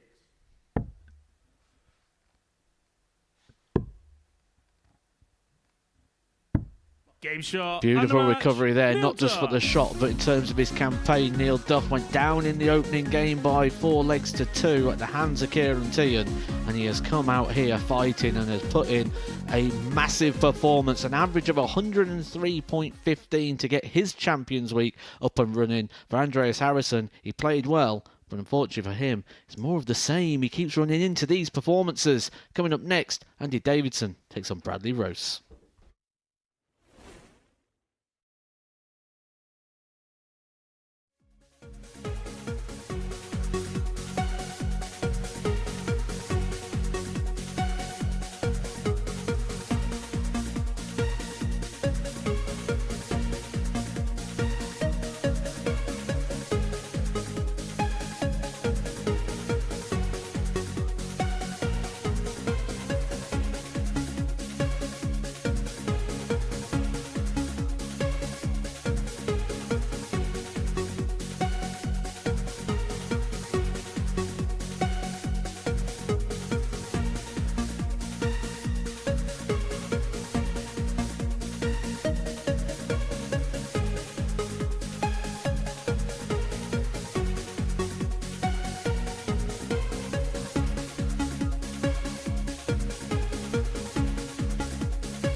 Well, so far today here at the Live Lounge, the 5 games have provided some very, very good quality occasions and some decent drama as well. Neil Duff bouncing back from his opening defeat, beating Andreas Harrison in a very, very high standard affair. And that means that only 2 players in this group are yet to pick up any points, and they are the 2 on your screen right now, the young Dutchman Bradley Roose and the Scottish star Andy Davidson. That will change for one of them, and we'll find out which one over the next possible 7 legs in the company of Matthew and Chris. First leg. Thank you very much, Chris. First. Game on. Well, both players eager to get off the mark, and what a start that is for Andy Davidson. These two, the only two yet to register a point on the board. Reece Robertson out on top. 4 points, played 2-1-2. Neil Duff 93 in P2, played 2-1-1. Same as Harrison, same as Teehan. Roose and Davidson looking for their first point. And, well, maybe what a way to start that campaign to do so. Yeah, hold the process for a moment, Chris, because we're on the 9 darter here for Andy Davidson. Andy, you require 141 points away from a big, big moment, which isn't going to go for him on this occasion, but 83. Safe to say he's looking good for a holder throw at least. Yeah, just about. You go off and have a cup of tea and come back and still win the leg. 59. Andy, you require 58. May have time to even dunk some biscuits in that tea. He first dunks that one leg, straight Andy in the middle of Davidson. top, so very good leg there. Appreciated by Bradley Roose, but I tell you what, if I was Second Bradley, I wouldn't have leg, been it's Bradley to appreciating throw that one too first. much. Game on. It's quite an interesting point here. So I like to sit up here at the top like Iago, looking over the stage while people are having a practice in the morning and 140. getting a feel for the room. And both these players came up on the stage at the same time. Oh, he's in again. 140. And Bradley Roose turned round to Andy and said, "You've been playing so well over the first 3 days. If I was Andy, I'd think, oh, I've already got you, pal." Because that means he's sat watching him for the last few days. 97. And maybe he didn't know anything about Andy, but now he's a little bit more aware, and I'd play on that. I agree. 58. I would have gone down the roads of, "Hello, my name's Bradley, what's yours?" Like, I don't know who you are. Like, I'd have played the opposite card. Yeah, I like that play. I actually played that card 100. to a player before. I kept calling him Gary. Oh, I remember this, yeah. Yeah, I remember it. 45. Bradley require 164.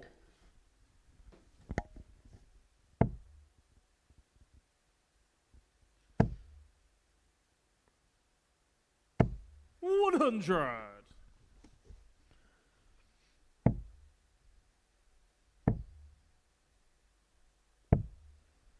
91.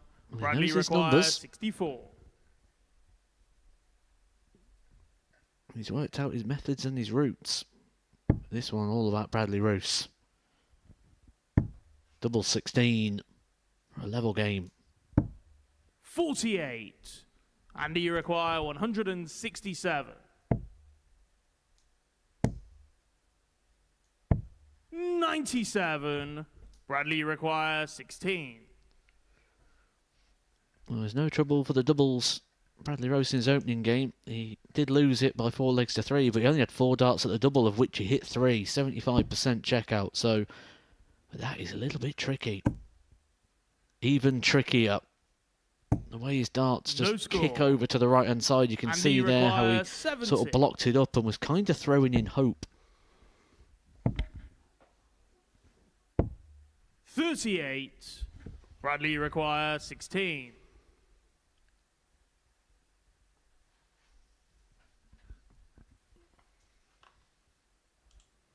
Has to go this On time, a and second does. leg, Bradley Roose. Level game. Plenty for Third leg, Davidson it's Andy to throw to first. ponder. Game on. Wayne Rodriguez wants to know what time the evening session starts in UK time. It is 10 o'clock. 60. UK time when the evening session kicks off. That is Group B action, where you'll be seeing in action Cameron Crabtree, the most recent qualifier, the man who won the final spot here at Champions Week. 100. Conor Heenahan and Bradley Brooks, who we've been seeing all week so far in their Group A campaign. Darius Labanauskas will be 121. joining the fray. I can't wait to see him tonight.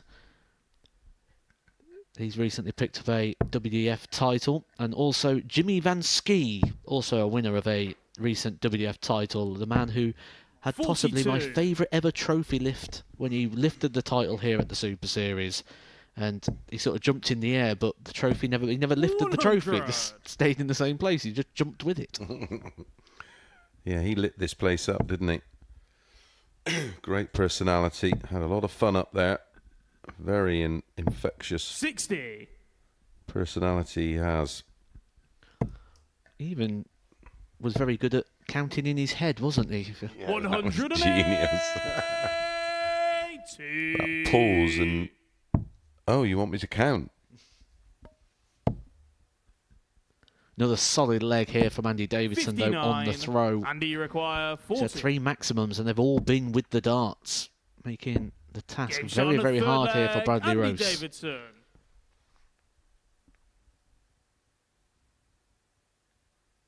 Fourth flag, it's Bradley to throw first. Game on.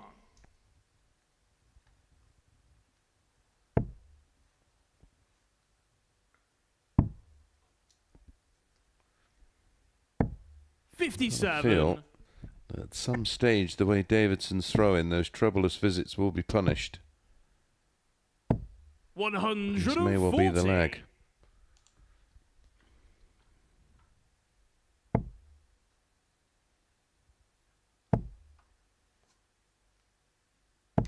$100.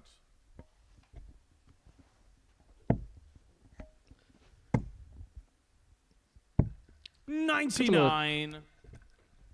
Conversations going off at the moment in the chat, which is around the throwing action and style of Andy Davidson. And yeah, it is very unconventional, and we did actually cover this in 96. a slow motion shot, didn't we, on one of the sessions this week in the early mornings. I believe it's Tuesday, so if you want to go back and have a look at the action in slow 128. motion and hear some analysis of that, that is available on Tuesday's playback. Well, the greatest of all time was hardly conventional, was it? It was 140. almost a cross Andy, you into require the dominant 134. eye, and if it works, 50. it works. Bradley, you require I 108. think that's where people get confused with coaching. You wouldn't necessarily coach him away from his current style. You'd look at elements of it that could be improved. And I think, for me, that's the beauty of working with pretty much absolute beginners. You can just try and construct the 56. fundamentals so Andy, they you can get require 84. the quickest improvement and enjoyment out of the game. Game shot on a fourth flag. Beautiful Andy finish there from Davidson, putting himself in full command now of this game. But just going back to that coaching point, it is. Fifth flag. It's Coaching Andy is to not about throw rebuilding first. someone. Game on. It's about taking what you've got and moving it to the next level. It's not about restructuring it, saying do it like this. 139. It's about developing what you've got and finding a way to get it as close to something that can be replicated. Yeah, I mean, there's a reason that a lot of throws are 60. quite familiar, because it's the efficiency of the action, which is why, you know, people say, oh, there's not a right or a wrong 80. way. Well, no, there's possibly a better way. There's certain players who have had success, but they will find a limit. There's not a right and a wrong way, 57. but there's a right and a wrong way for you, as Yeah. such. So everyone's different in terms of size, height, elbow 125. starting position, which is an axis point of force, body composition, loads and loads of different factors that you can use to develop. And then beyond 45. that, Andy, you practices, require routines, 157. psychology.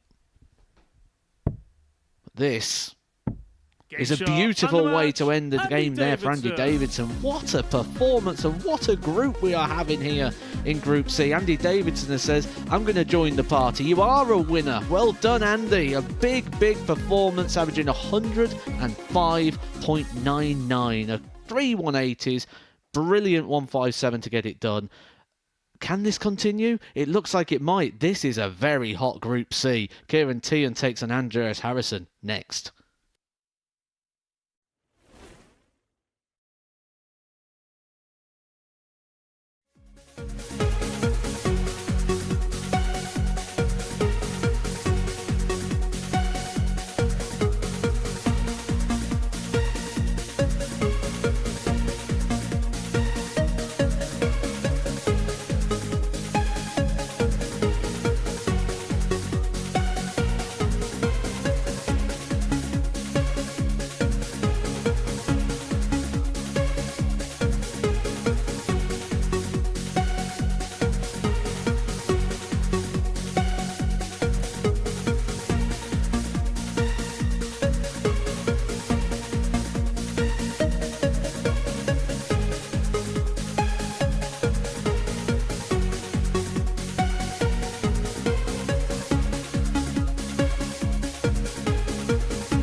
Welcome back to the Modus Super Series Group C, well underway now on Champions Week, and here is what we have seen so far. Reece Robinson, the only player to have won both of his matches, but there have been some big performances from other players. Andreas Harrison going the distance, beating Bradley Roose, and then despite a decent performance, went down to a fantastic display from Neil Duff. But the best was the one we've just seen, an average of more than 105 for Andy Davidson in that demolition of the Dutchman Bradley Roose. And coming next, Kieran, who won his opening match against Duff, takes on Harrison for the right to join Reece Robinson on 4 points at the top of the table. Guiding you through the action, it's back to Mace and Matt.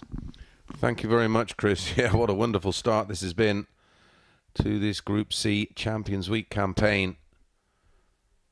And I'm sure every player is aware that this is going to be a tough task. I think standard-wise, statistics, ton plus averages, 180s, First big leg, finishes. Kieran to throw first. The way this has Game on. started, we could be on course for our greatest ever Champions Week, and rightly so. We've put up the biggest prize fund, £25,000 up for grabs, an increase of £5,000 from previous 45. series. So no surprise to see the players stepping up another level. Yeah, that's certainly been the case today. 123. On the back of defeat to Duff, I think it's important also for Teehan on the back of 100. defeat to Robinson. Back-to-back defeats could put you in a bit of a hole, Matt, psychologically. 95. Especially when you're looking around the room, or the conversation in the players' room, they will know what they're achieving. They will know the standard of the show that they are producing right now. 140. And with that, you look around the room and you think, well, he's playing well, he's playing well. Where are my wins going to come from? 140. You can easily get into that chase mentality where it can just seem to run away from you. Well, we've seen that on day 2 for Harrison, didn't we? 55. Andreas, you require 143. Nothing would go his way. And it almost felt like everything began to feel a little forced. And we know the 100. negative Kieran, effect you require that 161. can have on your ability to ultimately be as accurate as you want to be. 97. Well, it causes tension, Andreas, you doesn't it? And require muscle 43. tension will cause the arm just not to move through freely. So you won't throw with pace. No, and you'll overgrip the Game dart shot on the slightly. first leg, Andreas It was no Harrison. surprise to me yesterday when he was playing with just absolute freedom because he felt that his Second race leg, was it's run. Andreas to throw first. And ironically, the Game on.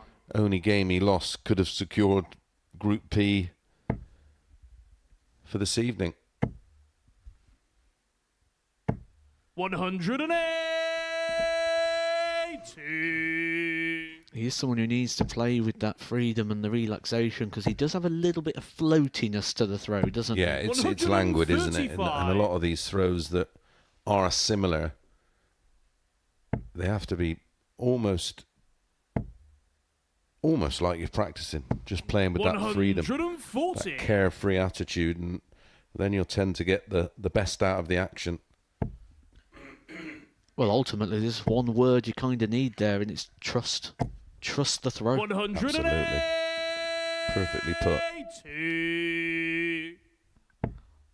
But it's a very, very hard thing to do, which is why we're sat here right now, because we don't trust the action. No, I don't trust the 100. process. But it is, though, isn't it? I've got to trust the process. We can both still play, but the key thing is reproducing under pressure. 60. And again, that boils down Andreas, you to, require 81. right, okay, I know what I'm doing. I just got to trust myself. And that's where the confidence comes from winning on a regular basis. Bullseye for Harrison. 56. Right on the money. Kieran, you require May 126. see a bullseye here from Teehan if he can find 4 19s. Well, there's 3 of them. Bonus, double 6.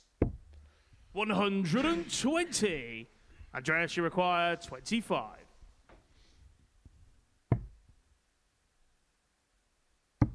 Game shot on a second leg. Beautiful Andreas finish there from Harrison. And again, both players averaging over 100, which seems to be the theme of the day so far in this quality Group C affair. Game on. Yeah, rare turn for Harrison to pick a pocket. 100. Well, it's time to make YouTube great again. Has certainly got the right idea. That's how you spend Thursdays. He's practicing the darts whilst watching 100. the darts. That is how you spend the day. Certainly something I used to love doing, and certainly around the World Championships or when the World Match plays I on. wonder if you did the same thing I would do.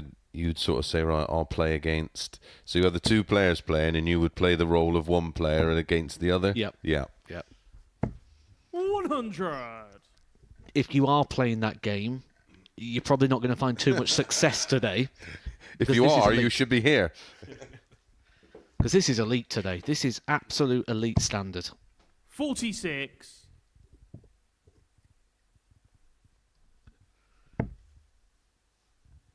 Having a bit of a treat here, and if you are enjoying the darts, please do hit the like button on YouTube. You'll see it just underneath your screen. There's a little thumbs up button there if you don't mind giving that a little press. Totally free to do, and it just lets YouTube know that you're enjoying the show. 140.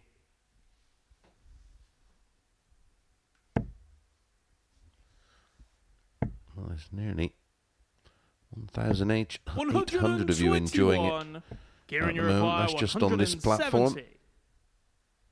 Welcome along. Thank you for the support. Don't forget to subscribe.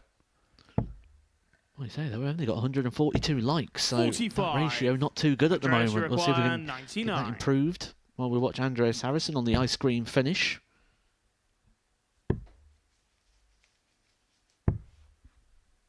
$59. Kieran, you require 125. We'll start on the bullseye here. Oh, that's unlucky. Just lost the line. Weight of dart was almost perfect. 47. Andreas, you require 40. Tops for a 3-0 lead. Double 10. 20. Some well thrown darts Kieran, there by you Harrison, require but 78. didn't find the target. It's great on the end of a combination. Not particularly special with three in hand.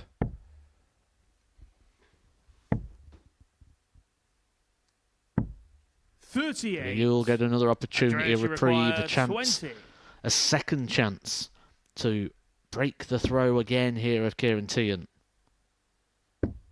That is the double breaker throw confirmed. He wasn't quite sure. He had to have a little peer around the corner. You normally get that when a player's missed. Here we go. Fourth flag. Matt, It's Andreas is to there throw a first. particular point of Game on. release when playing darts? Some players do it from the eye. Some throw and draw back towards 44. the nose like Harrison. No, well, you don't want a particularly short backswing because then you're going to have to be particularly punchy, and that takes a lot of control, doesn't it? And 100. The best example I always give as a visual so people can see this. Remember Bart Simpson's slingshot, for example? Yep. The more you pull that back and let go of it, the more 95. gravity will just fire that object through the air. If you don't pull it back very far, but you want to get the same distance on the slingshot, because the elastic's not going to fire it, what you need to do is you need to flick 60. the stick you're holding. yeah, And that's where you start getting jolts and movement in the body. and you 'cause get on that release wristy. point, yeah. Because you need extra movement, because natural force isn't taking over from that nice backswing. 134. Just have a look at those, or a catapult. Just imagine not bringing it down as much. You'll have to move the equipment, which is that body jerking and moving. Yeah, in terms of 60. what I would call the perfect fundamentals, look at the throw of John Lowe. I think it's almost the perfect amount of drawback, and the release point 82. is when the dart is extended. And the follow-through is massively important as well, because that continues clean acceleration and release of the dart, which means you don't have to, Andreas, you you're require only throwing something 146. around 20 odd grams or lighter or heavier. So it's not like you're throwing a shot put. 130. What a fantastic setup play that is from Andreas Harrison. The favourite to go on and win this group. He's playing his 3rd game here. But he would be joining Reece Robinson at the top. Andreas, you require 16. Should he be able to complete the job. Game shot. That is job complete and job done for Andreas Harrison. He was the favourite to win this group, and he just shown us why there with the most comprehensive victory of the day so far. A victory without reply there for Kieran Teehan, who started his day off really well with victory, but that is now 2 defeats in a row for Teehan and a big leg difference swing against. So he's going to have to regroup for the rest of the day. But Andreas Harrison picks up his 2nd win, puts himself joint at the top with Reece Robinson, who is coming up next against Bradley Roose.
Welcome back to the Super Series, where Andreas Harrison has just made his move, a stunning display to whitewash Kieran Teehan. But the man of the day so far, Reece Robinson, back on the stage, unbeaten in his first couple of matches. And, well, what we've seen so far would suggest that that won't change here. Bradley Roose has been the poorest of the performers in this group so far. Did get close to Harrison in his opening match, but then was hammered by a really inspired display from Andy Davidson. It is top against bottom in the 8th match of the day. And still on hand to guide you through every dart are Chris Mason and Matthew Edgar.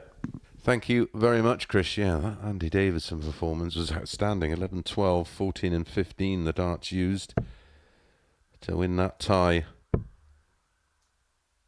4-1. First leg, Bradley it's Reece to throw first. Could very well be up against it against here. Against rampant Reece Robinson. Been outstanding, averaging 100 for the day at the moment. He is 4-11 favourite, which has shortened a bit, Matt, hasn't it? 2-1 about Bradley. 40. Not surprised to see it shorten, really, because it has been a game, or day, should we say, of two halves. Bradley Roose yet to get a victory, so the pressure is starting to pile on Bradley now, who needs to get a foothold and get some points on the board before things start to run away. We say you can normally lose 3, and then after that it's got to be perfect. You don't want those 3 to be your first ones. However, Reece Robinson, 106, and then a 94, and just looking so self-assured once again. I still can't believe, it still baffles me that he was 16 to 1. 96. Yeah, we'll have a little look at that later. Oh, I reckon by the end of today, you'll be looking to get 6 to 1.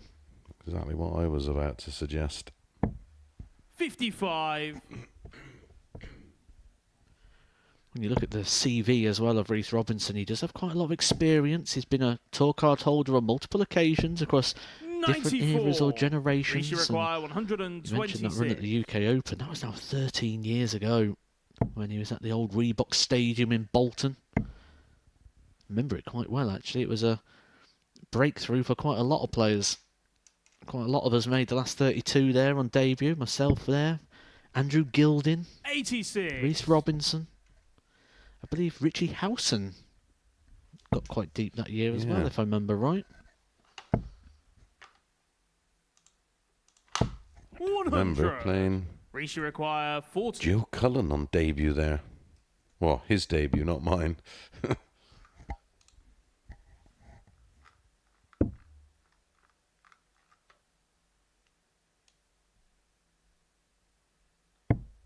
No score.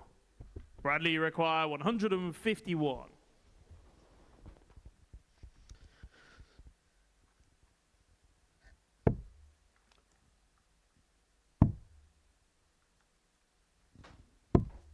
$64. Reece, you require 40. Tops for Reece Robinson. Beautiful mark out. Game shot on the Just first had to be, leg. didn't Reece it? That was Robinson. a inviting shot there. It wasn't Richie Howson, it was actually Joe Mernon. Second leg. It's He Bradley going to out throw first. 9-6 to Game Richie on. Burnett. Richie Howson was in it that year, though, wasn't he? I believe it was around that sort of time, wasn't it, where he was sort of 80. coming through. Reece Robinson lost out in the end 9-8 to the Pie Man, Andy Smith, who, if you've seen photos of him recently, I think he needs a new nickname. I know, it's incredible, isn't it? He looks so well. 58. Might be the Salad Man nowadays. Looks really well. Be nice to see him throwing some darts again soon, wouldn't it? Would just be a face we'd love to see at the 97. Super Series. Yeah, another guy with an infectious smile. Great company. Infectious laugh as well, isn't Yeah. he? Yeah. Andrew Gilding that year, just for full disclosure, went out 9-2 to Mark Hilton. So, a lot of debutants. Mile there, high, Mark Hilton. Status. I love looking back at that. I mean, it's only, it is, like you say, 100. only 13 years ago, but Paul Nicholson beat Phil Taylor, of course, that year. See, he beat Phil Taylor and Gary Anderson on the same day to reach the quarterfinals. Lost out to James Wade. 59. Mark Hilton then went on to beat Peter Wright 9-7. And then lost to the Heat, the original Heat, Dennis Evans. 140.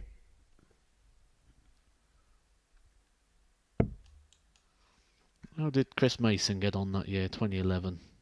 Was you still playing 2011? No, 96. Bradley, you last require hurrah, but no, I think 84. it was around 2.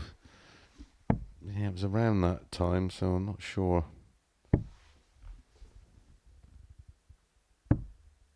76.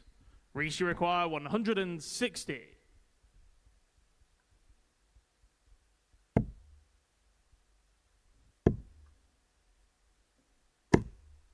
$120. Well, we were saying Bradley, earlier about you being the require smallest target 8. on the board. It's no problem there for Reece Robinson to set himself up. But Bradley already down and waiting to strike. Game shot on the second leg. Bradley Roose. Levels things up. 15 Third leg. darts It's thrown Reece in to the throw leg first. for Game on. Robinson. A 16 darter for Bradley Roose. Tell you what, when you look through this, you see some names and you think, I'd love to see them here at the Super Series. See what they've got still in the locker. People like Scott Rand. Yeah, I heard a whisper that Justin Pipe's starting to play a bit again. Okay. Well, here's a player that I know is popular over on the social media accounts for players that people want to see. Certainly on podcasts. Jamie Robinson.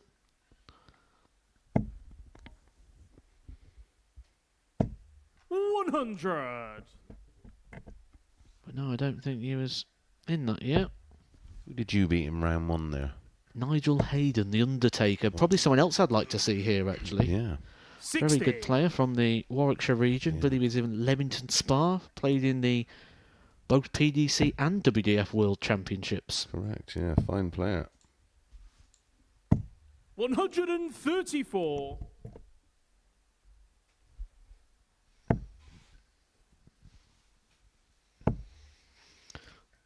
Michael, yes, I did play 95. Raymond van Barneveld. Reece And required I can confirm 167. he won.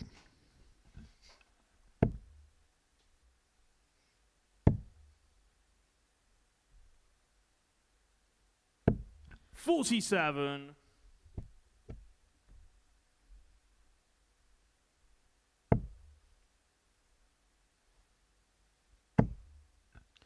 Seems to be a lot of love for the names that we 81. Reece mentioned required there. 120. Scott Rand and the Pie Man.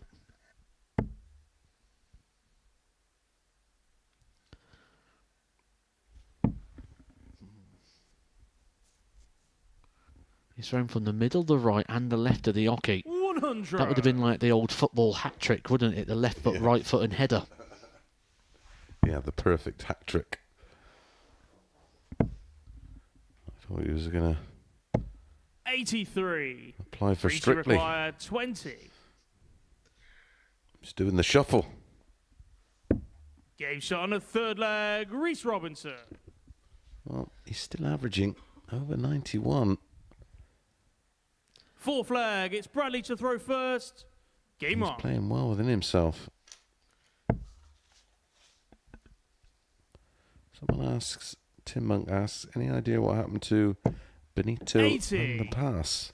I do believe he's still throwing, isn't he? Yeah, he's played a couple of Q schools, and I remember playing him on a Pro Tour not too long ago. We got a call up on there as well. That's probably just a couple of years ago. 60. So Well, he was one of those players that was one of these that was an incredible youth player, but he had this incredible growth spurt, 60. didn't he? He seemed to. I think I've seen him a year apart, and it felt like he was almost a foot taller, and that's hard to make those adjustments, isn't it? When you, for so many years, you played from the same height. It's like 95. moving the hockey. I think the thing for Benito van der Pas is, if you watch back, you'll always see flaws within the action. And that technique was never going to be reliable for longevity. Well, that's what we talk about, technique and 140. players' individual throws, and that's a perfect example. So we would work with that to try and make it a throw that would Just have tweak it a little. Yeah, 60. absolutely. And that's why we talk about techniques and different systems and things, because the argument at the time, if you would have said to Benito, well, it's working fine for me right now. Yeah, it is. 123. Longevity is the key. Matt and Chris, what were your favourite games you both played in, and for what reasons? I think mine would be at the Summer 140. Series. I played against Gary Bradley Anderson, required and it was my 98. favourite game because I beat him with a 170 finish. It's something you rarely bring up. One of my favourite days, and it doesn't actually Game shot on the fourth leg. Bradley include Roose. winning a tournament, which I'm much contrary to belief, I did win plenty. Fifth leg. It's But I Reece had to an throw incredible first. day where I beat Game MBG, on. Whitlock, Webster, Gary Anderson, Klassen.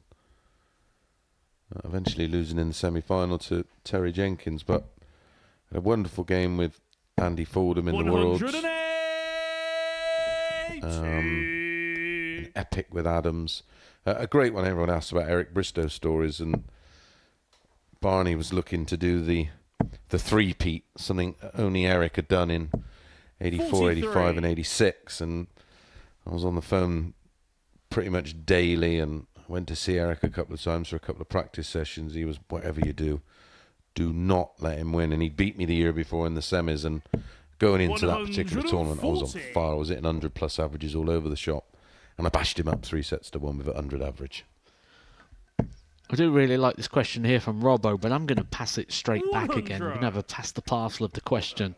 It says, Chris and Matt, is there one player, past or present, you'd like to see play at the Super Series who hasn't yet been on?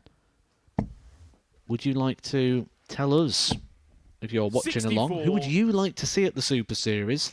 And it may just pique some memories or some thoughts that maybe we could put to the powers that be to make it happen. Certainly, if we see the same name repeating, you want to see it, we'll try and give you it. Just like the upside-down dartboard.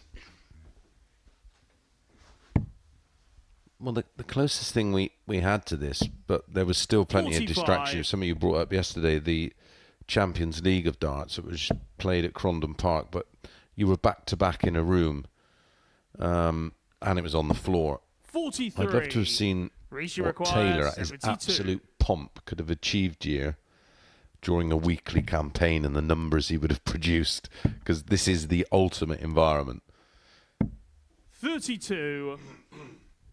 And that is the sign of someone who's confident, someone who is here to win.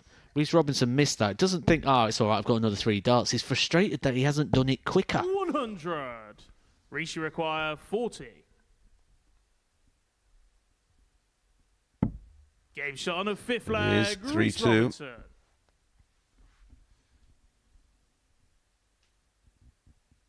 Sixth leg. It's Bradley to throw first. Game on. I think Benito played down in Southampton, didn't he? Something's in my back of my mind somewhere that he played down there. 134. Yeah, he has been around darts a little bit recently, Benito van der Pas.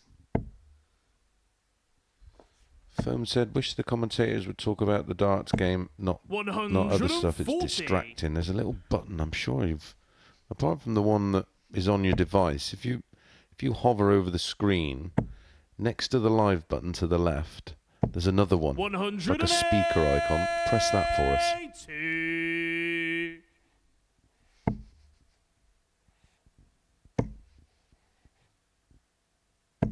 100. Speaking of the darts, though, this is a moment for Bradley Roose in regards to his weekly campaign. If he is to lose this, he's already lost 2 games so far today. This would be his 3rd defeat in a row. He's on that cusp, isn't he? We don't... Danger zone. Yeah. Oh, is he going to back him up with a max of his own? There's the answer. Well, that backs it up and pressures the shot now, because Bradley would have thought he had a bit more time than he now may appear to have. Double 16 to take us to a decider. Game shot on a 6th Brilliant leg. shot there Bradley from Roose. Bradley Roose. But now he's got the big task. Now he's got the big problem. He's got to try and break the throw of Reece Robinson. Reece Reece Robinson has looked so solid all day when he's been the man throwing first. Hi, Matt and Chris. I would like to see Andre Valja. Smoothest throw in Germany. I remember. 134. Andre Valja. Nice action. Also got one here for Alex Roy. We just have to make sure we don't interview him. Good point, well made. 100. Hope you're well, Alex. Don't ring me up to let me know how you are. Thanks.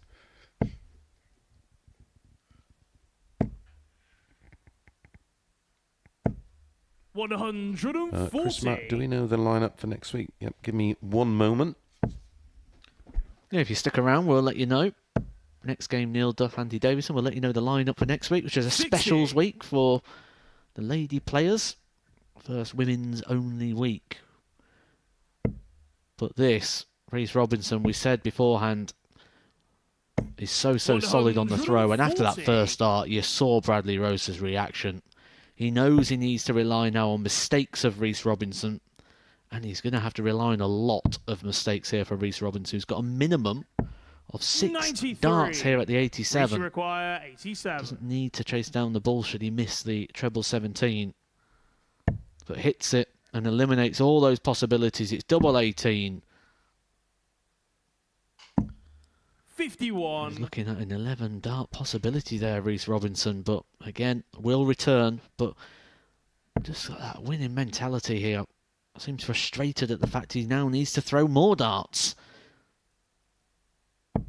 121. Bit of a flyer with the last one there for Bradley. 36. Game shot and the match. Job Reece done Robinson. once again for Reece Robinson. Get in, come on, he says. And he is looking all so solid. A 13 dart leg there for Reece Robinson, an average just shy of the 100 mark. That is averages of 106, 94 and 99. Reece Robinson is certainly here to play on Champions Week. Coming up next, Neil Duff, Andy Davidson.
Welcome back to the Super Series. It's Champions Week, it's Group C, and really looking forward to this one. Based on what we've seen so far, this has all of the ingredients to be an incredible game of darts. If they can carry on their form from their last couple of matches, Neil Duff and Andy Davidson could indeed serve up a treat. Duff, a 4-2 winner against Andreas Harrison with an average of 103.15. In the very next game, that was taken and raised to 105.99 by Davidson. Can they keep that level going? If so, it will be a Champions Week classic. And guiding you through the game, it's back to Chris Mason and Matthew Edgar. Thank you very much, Chris. Yeah, this is a intriguing little tie. They make Neil Duff the 4-7 favourite. They go 5-4 about Andy Davidson, and well, on the back of that, well, both of them played outstandingly, and I suppose 45. with Duff having the throw, I suppose that's just about right, but I can't ignore that performance from this man. And the last time he chipped in with a big average, he backed it up with one. It was 104 and 110, of course, in his qualifying campaign. The other thing that can't be ignored is the time of day that Andy Davidson seems to come alive. It was game 4 on Monday, game 3 on Tuesday and Game 4 yesterday, where he had his best performances of the day. So it is this middle part where he does seem to come alive. Well, we're talking about players that you'd like to see. 140. A lot of mentions of Adrian Lewis, and as we know, for personal reasons, he's 99. stepped away from the game for a couple of years, but I honestly believe he will return to the sport, and if it is next year or the year after, I honestly believe this would be the perfect platform You require 170. to use to get his game up and running again. 100%. Now you require 36. Game shot on the first leg. Nice. Neil Duff. From Neil Duff, 13 dart holder throw. He really has come alive as well, hasn't he, Neil Duff? You say we can't ignore the performance of Andy Davidson last time up, but Neil Duff was over 100 himself. He averaged a 103.15. 135. That in a 4-2 success against Andreas Harrison. Yeah, lineup for next week, Women's Week, Group A, Fallon Sherrick, Bo Greaves, Trina Gulliver, Kirsty Vinkanen, 80. Rihanna Sullivan, Katie Sheldon. Group B, Vicky Pruitt, Lorraine Hyde, Lorraine Winstanley. Group C, Natalie Gilbert, Dita Hedman and Laura Turner. Fabulous lineup next week.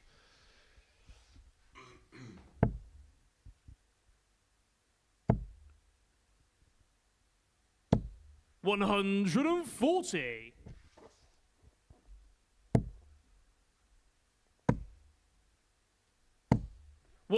140. Great reaction and response, and that's one of the things that's been so good about the play today. When someone hits hard, just get hit 60. back harder. And you require 89. It's an exchange of haymakers. Game shot on a Stunning. second leg. 11 Andy darter. Davidson. Wowzers. Well, they come into this tie both producing Third leg. and It's on the Neil to back throw of wonderful first. performances. Game on.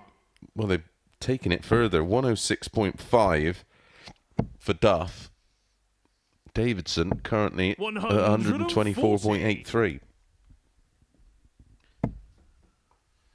Question for you here, Matt. Depending on how you do it Lakeside this year, 96. are you going to try and get your tour card next year? I can tell you now the percentage chance of that is 0.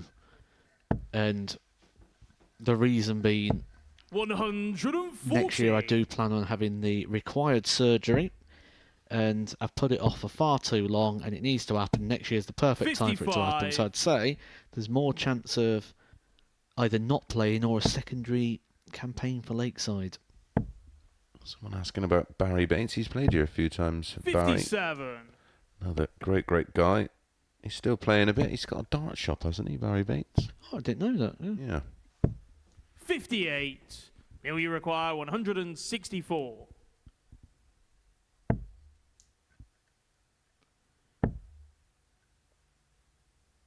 Makes you question, would he have gone for the bullseye? I reckon he would, you know.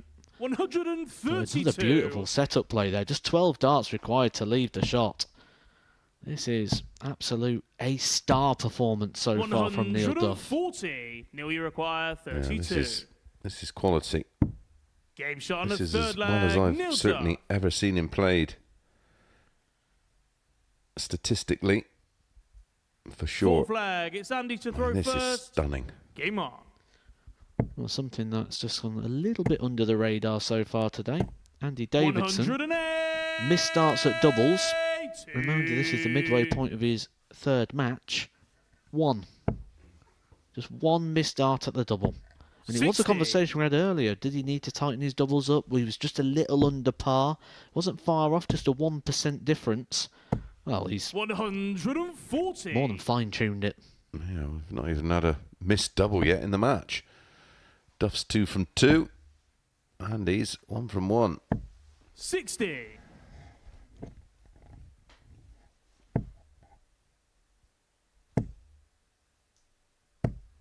$55. Not too much damage done there, Matt. Not with Duff back on 381. Well, the damage has already been done, hasn't it, in that opening 6 41. exchange. Duff not Andy hitting a require treble and 126. Andy hitting 5 out of 6. Did mean that he didn't need to start down on the 19s. Gives him that 94. luxury of being able to set himself up on his favourite double here, the double 16. And again, 12 darts on a finish for the guy throwing first. 42. Andy, you require 32. Game shot on a 4 flag. Andy Davidson. The trend continues. 2 from 2, 2 from 2.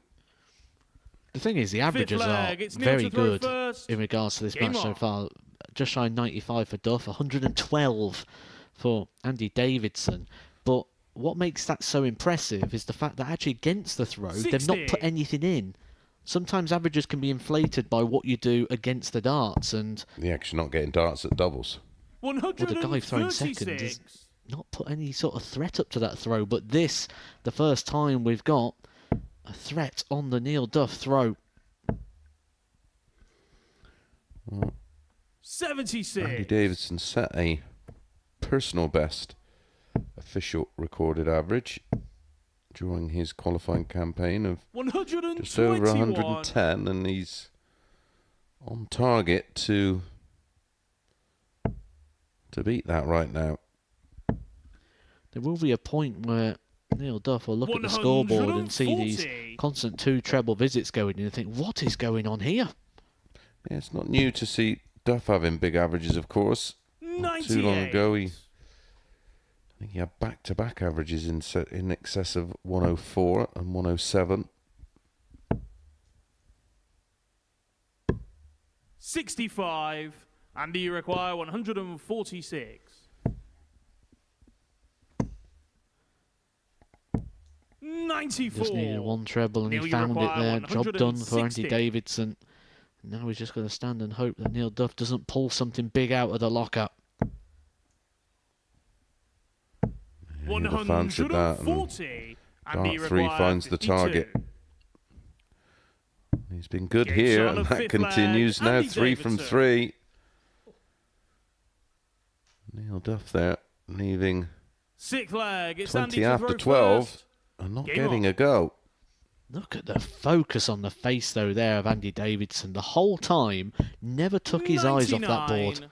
Just stood there staring it out. And that's what we like to see. We talk about over-embracing sometimes. That is what concentration looks like. Stood at the back, knows he's 100. playing well, doesn't need a cuddle, doesn't need a fist bump. Just staring down the board. 48.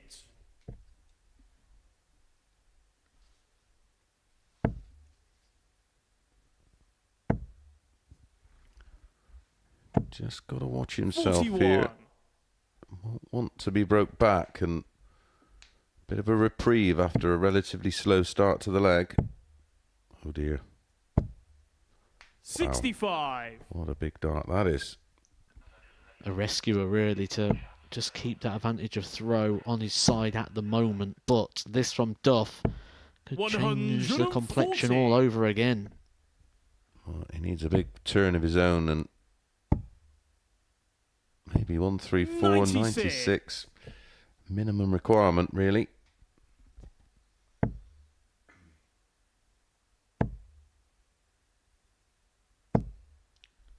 $60. Well, that was an invitation from Duff, and an invitation he's replying to 139. very, very quickly Nearly here, require Andy Davidson. Same 160. situation for Duff. He needs the biggie. This time, potentially to save his bacon. Because Andy Davidson has not missed a dart at a double in this 45. entire match. Andy, you He's only missed require 1 54. in the whole day. Wow. 14. That is Neil, the you danger, require isn't it, with the stacker dart 115. when you're on top wire. But not too much damage done there from Duff on the last visit. Will he stay there? I mean, it's a beautiful guide. I opted for the 54 for 36. 55. Andy, you require 40. Game shot. And another and the brilliant match, performance Andy there from Andy Davidson to get the better of Neil Duff. Duff played his part but was restricted in the end to a few shots at the big outplays. But Andy Davidson backs up the performance of the 105.99 in the last with 100 again of his own, the 102.77. He is certainly putting his hat in the ring in regards to those 2 qualifying places that are up for grabs. And we'll be taking a look at all the play in a couple of minutes' time.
Well, time for a little chat, a little bit of analysis with Chris Mason alongside me, and, well, plenty of good stuff to analyse. Yeah, seriously impressive, isn't it? It's one of the best Group Cs I can certainly remember, and yeah, credit to the players. They are delivering today. Yeah, we can see that by looking at the results and the stats that go alongside them. 3 ton plus averages, but some mid and high 90s in there as well. It's just been, as you say, one of the best Group Cs ever. Yeah, especially the last spell when you look up. I suppose you could go from Reece Robinson with the 94, then Duff with the 103, 98 from Andreas, then that 105.99 from Andy, and then, of course, on the back of that, Duff with the 103, those two just met and didn't disappoint. And he is really switched on today, Andy Davidson. He was a player that I was serious. I didn't know anything about him when he made his debut. And on debut, averaged, I think his 2 big averages were 104 and 110. Struggled and sort of popped and fizzed in Group A. But today, his focus, he is just so switched on. And what a beautiful way to end that match with a 157. And he just doesn't look likely to miss. And let's not forget how he started that match as well, teasing the prospect of a perfect leg. Yeah, and it's just that laser focus he's got. There was a moment there where he possibly could have engaged with Neil, and he didn't. I think Matt picked up on it straight away. He didn't take his eye off the dartboard, didn't look anywhere else, and yeah, got the job done. Another player looking $1 million, Reece Robinson, unbeaten so far, really is making the bookies look a little bit foolish, isn't he, as you and Matt have been discussing? Yeah, well, Monday morning when we were looking through the prices, me and Matt we looked at each other, and he mentioned it to you right at the top of the show, 9:30 Monday morning. why is he 16-1? Because, listen, we've seen him do some remarkable things here, but even though today there was a couple of moments where he looked for a bit of flamboyance, more often than not, he has been laser focused also, and he's got his eyes on the prize. He fancies it this week, and why shouldn't he when he can play at that level? And a player that's always business-like, Andreas Harrison, he has lost a match, but he's performing at that same high standard that he did yesterday. Yeah, he seems to have continued where he left off yesterday. 3 consecutive ton-plus averages yesterday. Real good one to start today. Dropped a match. Listen, everyone's going to drop a match, I would have thought, at least one over the course of 2 days. It's the nature and the quality of this group. But he'll want to try and end the day on 8 points. Yeah, in terms of the table, he is second on leg difference, behind the league leader, Reece Robinson, who, as we just mentioned, has won all of his matches. Andy Davidson, 2 from 3. Neil Duff, that was a really important win for him against Harrison, wasn't it? Had he found himself on 0, it would be a long way back. Yeah, we sort of have a rule of 3, don't we, in Group C, that if you lose 3 games, it's very unlikely you can find yourself in the top 2, and it's even more unlikely in a group like this where the top 3 or 4 are playing at such a high level. It's something that's going to have to give, and I don't think it will in this Group C. Right, well, let's get the action back under the way. The players are ready, and Chris Mason will rejoin Matthew Edgar.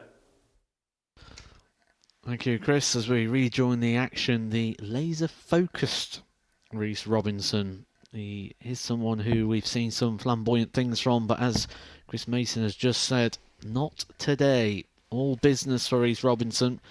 I do feel should he guarantee his qualification, we may see that change slightly, but when there's so much on the line that there is this week, the opportunity to join that roll of honour on that trophy here at the Super Series, and the biggest cheque ever awarded here at the Super Series, the £25,000, which will be given out in just a couple of days' time on Saturday. But for Reece Robinson, you feel he's going to have his hands full here against Andreas Harrison, not just because of the standard that Andreas Harrison plays, but he can at times just take a little bit of pace out of the game, which may not quite suit Reece. Yeah, it's a good point. And a very valid one. I mean, he isn't what... I mean, he's a little bit quicker than medium-paced, but I don't think Reece is... I mean, once Reece is throwing, he's quite quick, but he's not particularly quick to the hockey, so I'm not sure. It'll be interesting to see how this one plays out. I think it may end up suiting both. Well, Reece has, since throwing that last start, has put many practice swings together, and he's actually clutching onto his elbow a little bit. Maybe just feeling a little bit of fatigue. Well, it's certainly not affecting the accuracy. 140. There's no niggling injury in there. Bit of the dreaded tennis elbow. Would be the worst time for that to flare itself, wouldn't it, on Champions Week? 100. Although if he is a bit sore, that does tell me that he has been applying himself and had plenty of hockey time. He's in again. Will he stay? 120. I wish he moved away now after hitting the material. Well, from our angle in it, listen, we don't get the eye line of the player. 125. That's as close as we get. Didn't look particularly attractive, did it? No. But this could look attractive.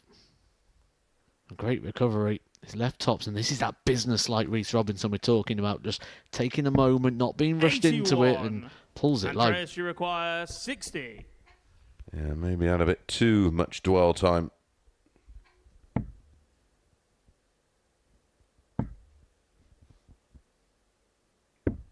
Game shot on the first leg, Andreas Harrison.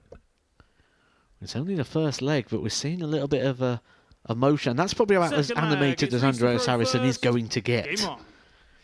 Yeah, that's about it. But it just shows that he's very well aware of Reece Robinson. There's a lot of respect for him as a player when you're getting that sort of reaction early on. 85. Not sure what Emmett's on about. Commentators curse. I think myself and Matt Edgar would have and have called this very much a pick 'em coin flip type of game. 100. Can make a case for both. Oh, he's on about mentioning he's hurting, but there wasn't a one. He didn't hit a 180, it was 140. 100. Didn't get a max in the opening leg.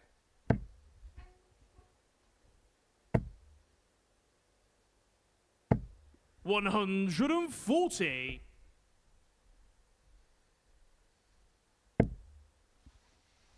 Andreas trying to turn the screw on 140. the Reece Robinson throw.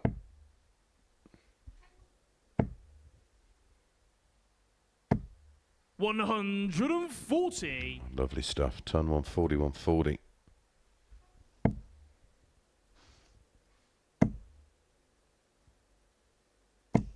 $60. Andreas, you require 121. For me, just forced a little bit of an error out of Robinson there. Treble 17 and ball. 53. Reece, you require 116.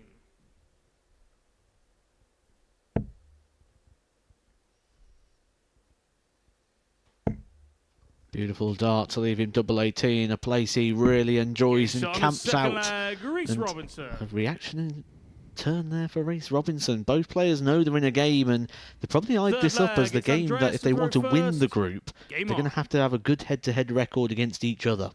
Yeah, that celebration was as much down to hitting the winning leg double as that 59. wonderful dart 2. Where dart 1 completely blocked it out. Had to be a bit creative. As you picked up on, retook original position to find 100. double 18.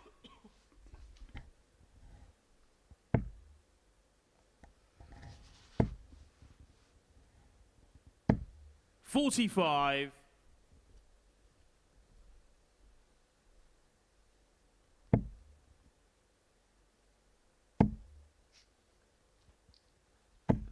$45.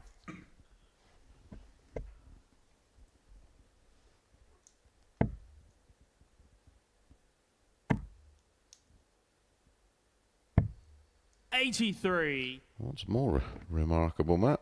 Not had a 180 yet. Here we go. Yeah, you know what's going to be happening.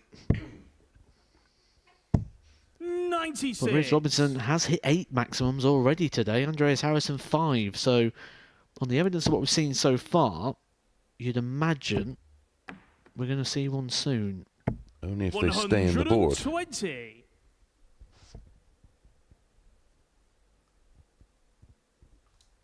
Robinson, not for the first time today.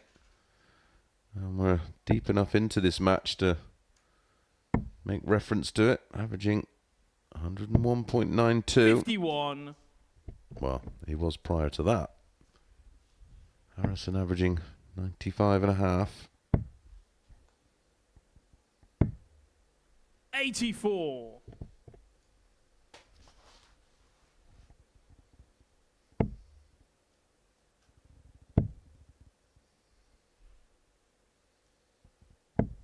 $59. Curtis is Andreas, you asking, require 110. Matt and Mace, do you think the all-in-one flight stem system are becoming the norm now? Game Oh, shot on a third beautiful leg. and needed. Andreas Harrison. Yet another ton plus finish from Dirty Harry. Fourth leg. It's and what Reece to throw stops? first. And what do you think stops Game people on. making the switch? Them well, probably because they try them and find that they're not very forgiving. I do know that Target do a, don't they call it 80. K-Flex or something like that? There's a It's few a bit softer. variations of it, but they're still very rigid. Pros and cons. 100. Yeah. For everyone who tells me something good about it, I can tell you something bad, and vice versa. I mean, I quite like them, but I don't like the fact that I've got to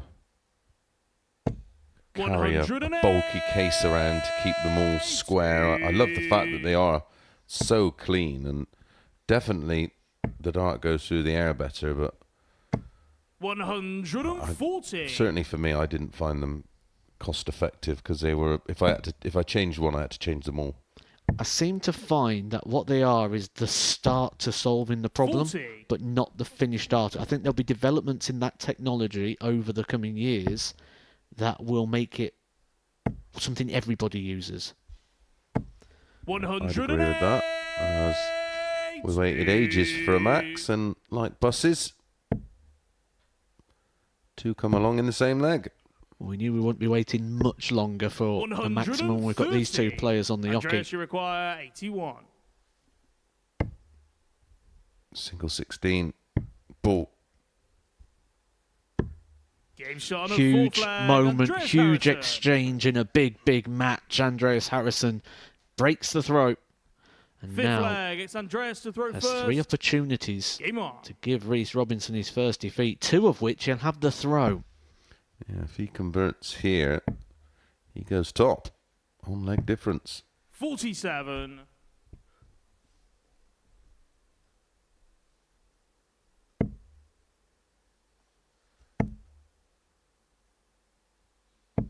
$60.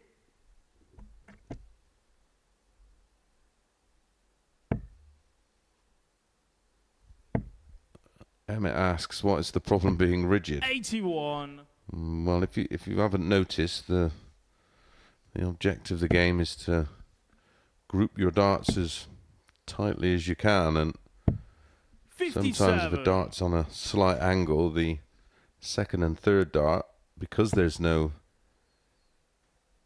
give in them, they create 100. either fallouts or horrific deflections. Well, the flight will hit the flight before the point hits the board. And because of that, 140. if it hits and creates force and impact, ultimately the point is the thing that will move because the flight can't. Where with a traditional folded system, you'll just see a bit of movement in the flight, either popping off the end or 95. just having a bit of flexation in terms of the holes it sits in. Yeah, hence why I've never used the rings, because that's another opportunity for A, to stop the flight coming out, B, for the point to find the ring in the stem. If Harrison can find a treble here, he'll put Reece Robinson in all 94. sorts of trouble, and he Reece, you has. require 149. And if Reece doesn't take this out and the shot is on, needed the treble for double 16, well, at worst here, Harrison should get a dart at the ball. We know how good he is on the ball.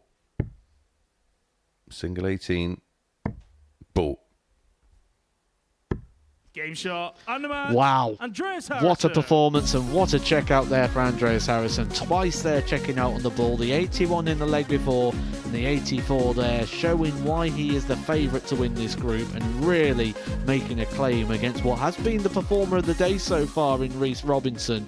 Look at those averages. Both players around the 98 mark. Another quality performance. And next, we've got a real high performer, Andy Davidson. He's been hitting 100 averages for the last couple of games. Can he keep that up next against Kieran Teehan?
So the Super Standard at the Super Series continues as it should on Champions Week, and Andy Davidson has been producing some of the best arrows that anybody has been throwing this week. A couple of ton-topping averages back-to-back for the Scottish ADC qualifier, who is looking to join Andreas Harrison and Reece Robinson at the top of the table. That's after Harrison got the better of Robinson, inflicting his first defeat of the campaign on the Week 1 winner, Kieran, Teehan, the opponent here. If he wins, he'll go level on points with Davidson, and this group will be very, very nicely bunched up. I'll hand you back to the comms team, Chris Mason and Matthew Edgar. Thank you very much, Chris. First leg, it's Andy to a real throw chance first. for Game on. Davidson to gap the rest of the group, and we'll have a bit of group separation. 108. And I can't see him not doing that, if I'm honest. Matt Edgar, I think he's playing at a slightly different level at the moment. He's took it up more than a notch, hasn't he, Davidson? Really, really impressive. 59. He's one of those really easy on the eye players if you're watching the board, because I like it watching a player that plays with a pace. And he's just got that sort of right play. You don't say he's too quick, but yet he's got enough pace 42. that it's a really enjoyable watch. Yeah, well, the pace suits his action. He doesn't have too much 56. thinking time, which can be an advantage in pressure situations.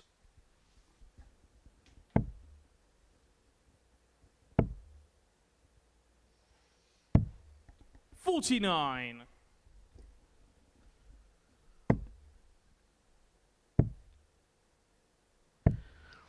It's not just the averages and the scoring power that's been really impressive for Andy Davidson today. It has been the whole game, the doubling. He's had 9 successful hits at the double from just 13 darts thrown. Wowzers. 140. And you require It's a 116. remarkable return. Fourth meeting, of course, 92. between these two this Here week, you isn't it? require 130. Played in Group A.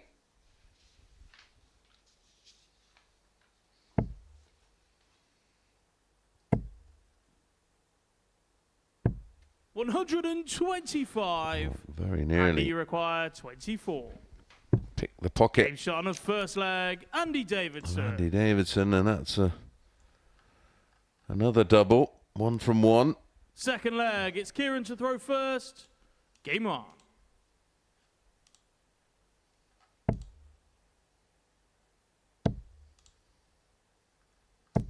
$180.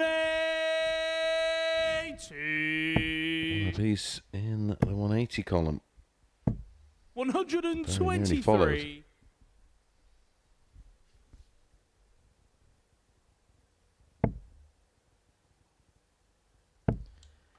Well, they have played each other on 60. 3 occasions, Monday, Tuesday and Wednesday this week as part of their Group A campaign. On Monday, it was a 4-1 success to Andy Davidson. I 140. followed that up on Tuesday, 4-2 victory over Teehan, but Teehan did get some revenge yesterday when the pair met, and it was a 4-3 success on that occasion for Davidson. So the head-to-head stats for the week: 140. Davidson 2, Teehan 1. I should be doing the polls, is it? I don't think, do they do that anymore? 76. Kieran, you They require do 121. the one on the B where they do the football scores. Yeah, he had a tough day yesterday, Davidson. So certainly playing at 43. a different level today.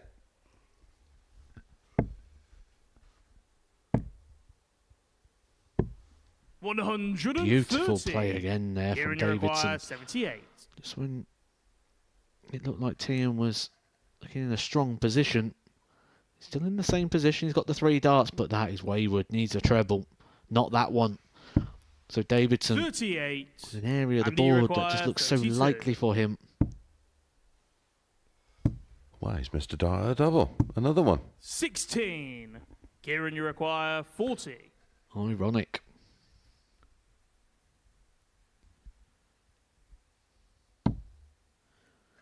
That is ideal. Inviting. Game shot on the second And leg. I guess Kieran so. Teehan. Keep my audition going on this one. That is Andy Davidson 1, Kieran Teehan Third leg. 1. It's Andy to throw first. Game on. I'm going to get the job, Chris. I'm going to get the job. Well, maybe you could do 96. something for the socials. So after every session, you read out the results for that day as an update.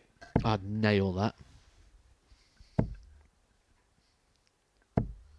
180. Well, speaking of nailing things, Mark G180 says, someone I know 90. won an ADC Vault event. Is this enough for the Modus qualification? No, they've got to win that's basically the Vaults qualify you into the Modus qualifier.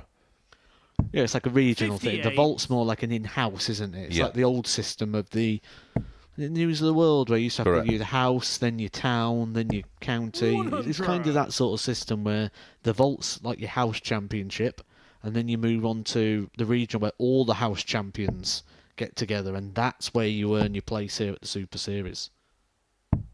99.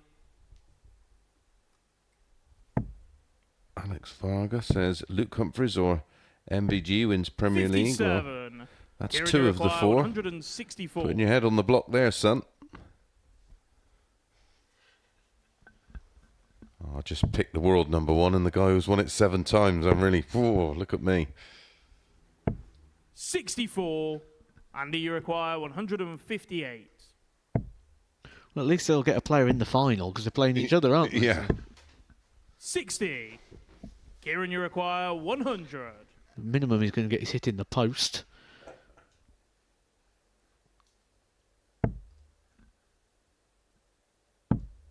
Another.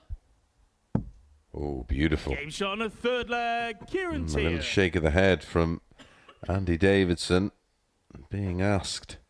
Fourth the leg. question. It's Kieran to throw first. Well, on the evidence Game of what on. we've seen over the last hour or so in terms of play, this is a sizable upset because Kieran Teehan, until this game, he's lost his last 2 matches, only winning 1 leg and only getting 4 100. darts at a double across those 2 matches, where Andy Davidson's been playing Pro Tour winning standards, 59. 105 and 102.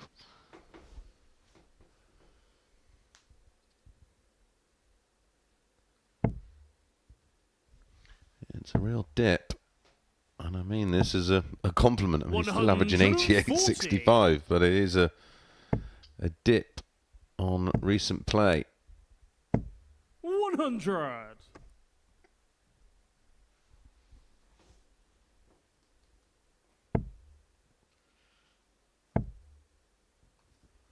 This one 100. would be, you'd think, a bit of a coupon buster. I mean, at the start of the day, this would be one where you go, no play, 85. just stay away from it and enjoy the darts. Kieran But on the Uruguay, balance of play and what we've seen 161. up to this point, you would have made Andy Davidson a strong favourite, and that's just credit again to Teehan. 65.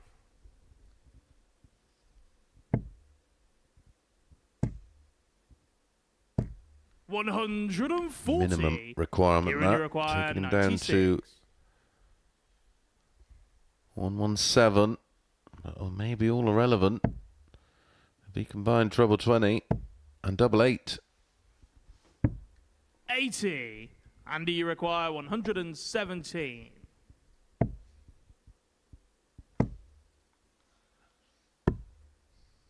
$85. Kieran So for Uruguay, Teehan to put 16. himself on the brink of victory.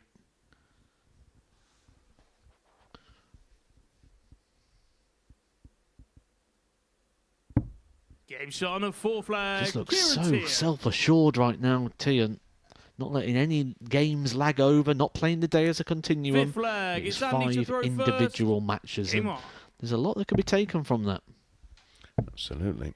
AJ Mozza. You're going to 135. be taking part in a week in the next series.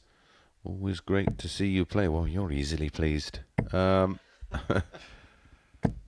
123. unlikely, but I never say never. Suppose if the pounds are right, eh? Well, Well, yeah, 96. everyone's got a price.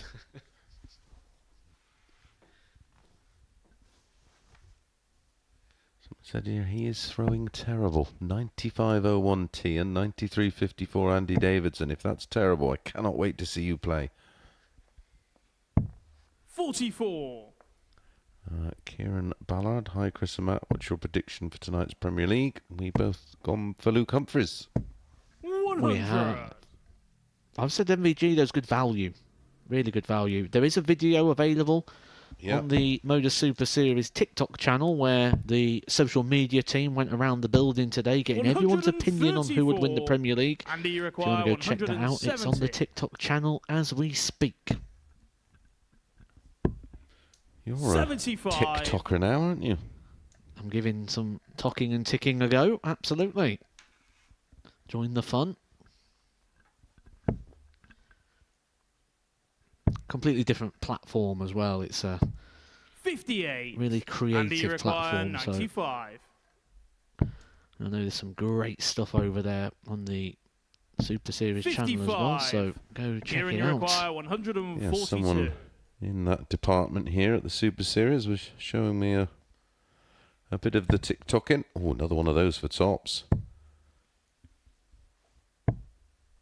82.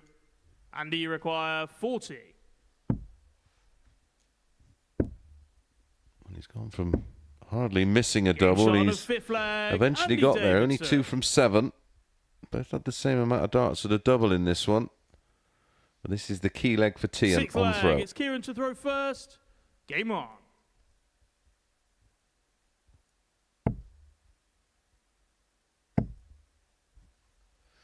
Well, we mentioned about the old Robin Hood. And he has one there.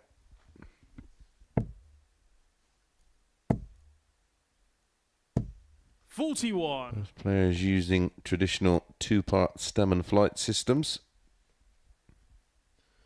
Well, this is the pros and cons we talk about, isn't it? We just saw one of the cons there, the fact you can have the Robin Hood. That is something that's eliminated by the all-in-one system. Yep, because there's no end of the stem to go into or a ring that holds the flight on the stem.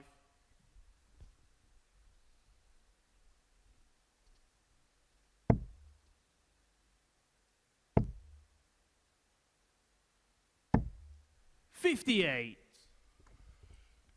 A real chance here for Davidson. It's going to need trebles. 42.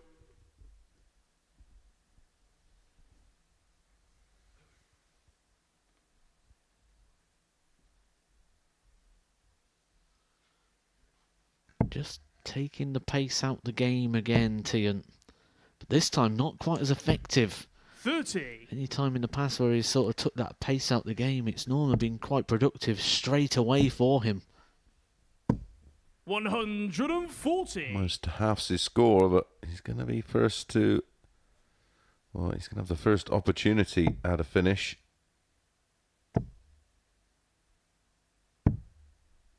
$86. Andy, you require 143.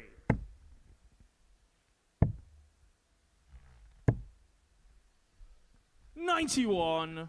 Kieran, you require 148. This for the match. It's on. 100. Finish we have Andy, you seen this require week. 52. 148.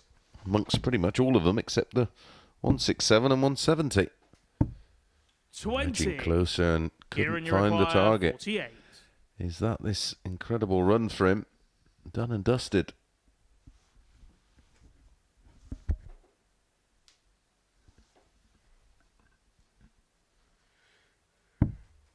Double 16.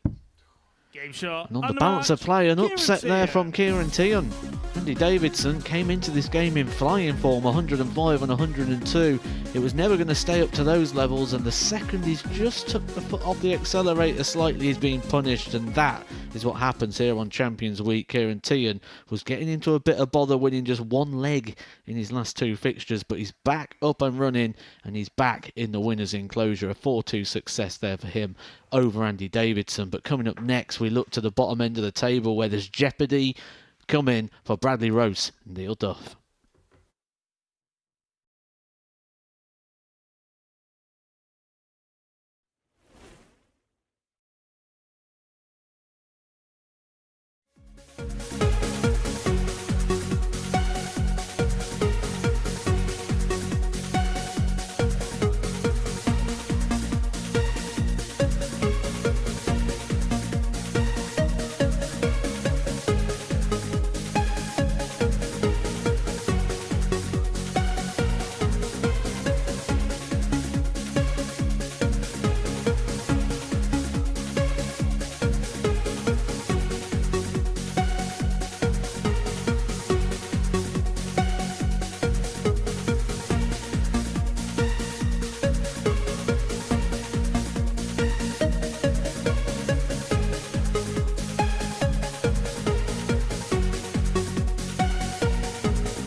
Just 4 games to go then on the opening day of Group C action here at the Modus Super Series. Don't forget though, Group B gets underway tonight, 10 p.m.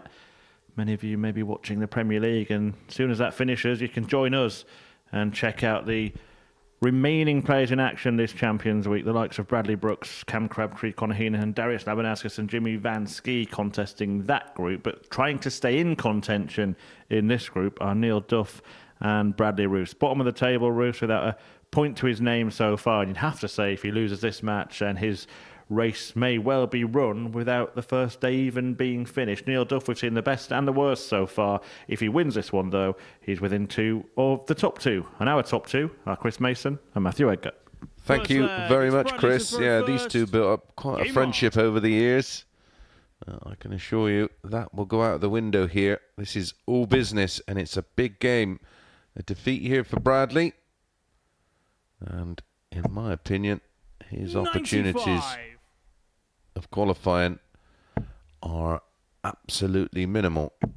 And a defeat for Duff, and it puts him in a world of trouble, because he will then be 4 points off the top 2 pace. Jeopardy was how I described this at the end of that last game, and I think that's pretty much all the context we can put onto this one right now, because this is getting to that crucial point. If this was Group B, where there's those 3 qualification places, you could maybe make a case so it's not over at this point. But we've seen players not win a game on a Thursday night, come back and qualify on the Friday, haven't we? Dave Pallett's the one that springs to mind, because I was actually in that group with Dave Pallett that day in Southampton when he did that.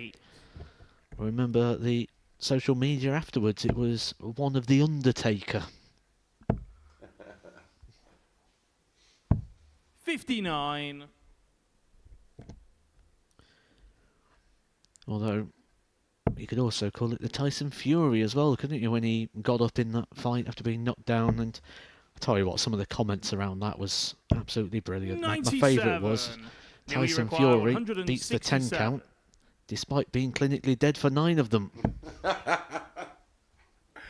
that's a great line. 41. Bradley require 170. Best boxer ever. Must have a cauliflower backside now. He's been over so many times. 55. Neil, you require 126.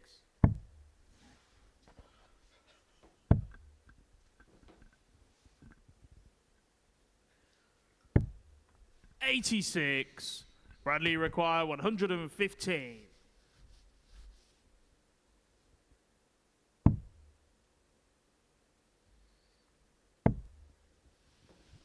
So 40. Duff will Neil, be you back require 40. for a breaker throw that he does need and gets it. First leg, Neil Duff. The earliest chance, 1-0. Second leg, it's Neil to throw first. Game on.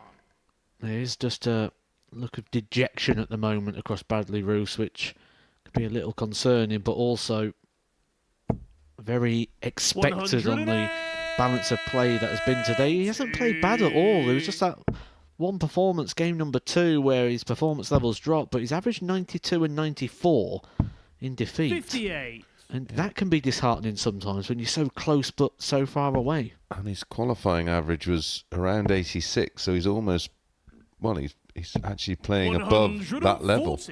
Unfortunately for him, the level of play in this group is way superior to that.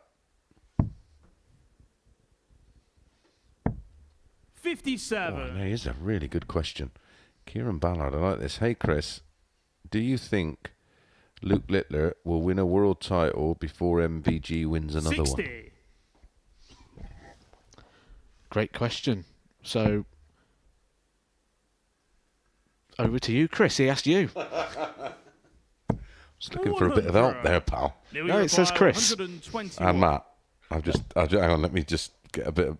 Yeah, it says Chris and Matt. Ooh. I mean, there's no guarantee either of them will win 81. one from here.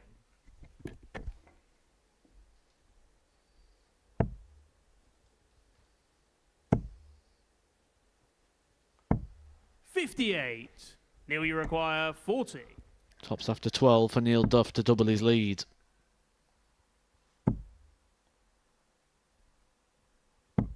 Game shot on a second leg, Neil Duff. What are we now? 5 years since MVG last won a Worlds?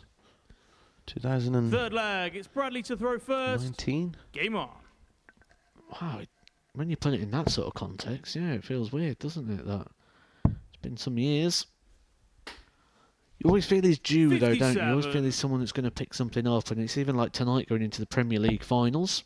Which is why you rightly said that the value is with a player who knows how to win it, and he knows how to win it from dominating a league to scraping in a league. Well, let's go back 1 year, maybe 2. If MVG was 4-1 to win a title when it started, you'd have lumped on it. And now he's 4-1 at the semi-final stage. The evolution of the sport, I guess. 60. Yeah, there's definitely value there, I think.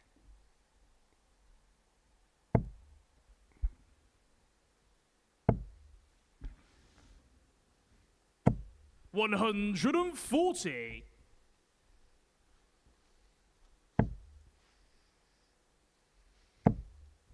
Well, I honestly wouldn't be shocked if any one of the four they've 41. got credentials to back it up, and I wouldn't be surprised if Michael Smith won it, or Luke Littler, or MVG, or Luke Humphries. No, I just think the most likely on the balance of 100. play in the last 12 months. It's, for me, I think it's all about Humphries. no surprises 41. there. Bradley Tonight, require for sure, at the 145. O2. Well, no player winning it would be a shock. And then we'll be back live for some more darts at 10 57. o'clock here at the Super Series for our Group B action. Yeah, it's got something to live up to, but if any group can, I think that one tonight. I'm super excited about Group B. 134. Gabriel Bradley asked, what is require Bradley playing 88. today? It's called darts, legs of 501, best of 7.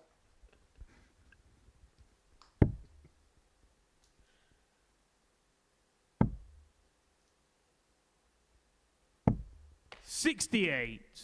Neil, you require 140. No finish on this occasion for Duff. He can set it up, though. And 100. does. Bradley require 20. When you're having a day like Bradley's having today, these become tough.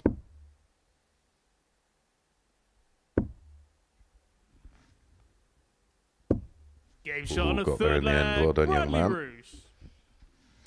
This reminds me very much of that performance of Bradley Brooks on Monday. You see there, he's Fourth actually flag, hit the it's winning Neil to double, throw which is what he first. wanted to do, Game but on. the reaction is very disappointed. Where Bradley Brooks had the advantage, though, was the fact he had 3 days and was able to turn that around. That luxury is not here for Bradley. It is only a 2-day group. There are only 2 qualifying places, and you don't have time to sort of let the 60. emotion of the now take over. Troy believes Littler winning is more likely.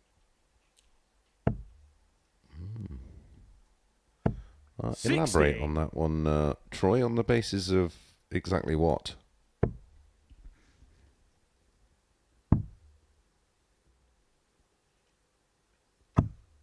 $58.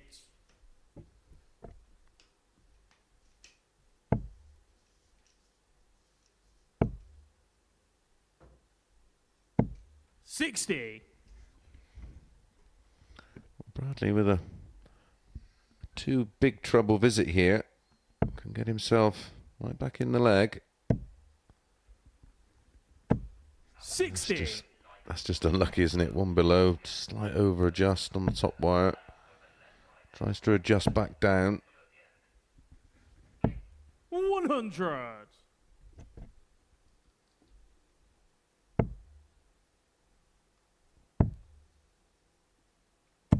$134. Neil, you require Lovely switching 141. downstairs, but it's not enough to leave a finish, so Neil Duff's got 6 darts guaranteed here at the 141. That is a 109. perfect way to use the extra 3 bonus darts. Yep. Perfect setup play. 100. Neil, you require 32. Game shot on a 4 flag, Neil Duff. One more leg for Neil Duff to pretty much 5th flag, it's put a Bradley to throw line through first. the first player Game on. in this Group C campaign. Mathematically, it wouldn't be over for Bradley Roose, but on the balance of play and stats and everything we've seen 100. about Group C campaigns, he would need a lot of results to go his way to still stand any hope. I think you mean a miracle. 100. I mean he needs to find a magic lamp and a genie pop out. Because essentially at that point it's out of his hands. It's not just about him winning his games, he then needs other people to lose to certain players. And whenever it does become that element and it's out your own hands, 100. it's a horrible environment to play in. Yeah, not just battling the rest, you start the battle yourself. 100.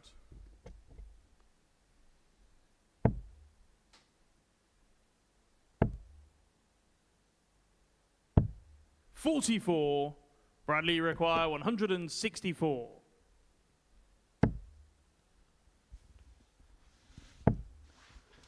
Well, I'll tell you what, we have spoke about the Premier League and who we think is going to win that. 43. Do let us know in the chat who you think is going to be winning Champions Week here at the Super Series. I know Bo Greaves is already through. Who do you think is going to be 100. lifting that title and Bradley require £25,000? 121. As we look at Bradley Roose looking to extend this fixture with Neil Duff. It's a dart at the ball. 96. Someone said, do you think we will? Neil, you There will be an under 21s week. I'd like 157. to see a. I wouldn't mind seeing a 21 and under week where you have 6 21 and unders and 6 50 and overs. 99. Real balance of play Bradley and require experience. 25.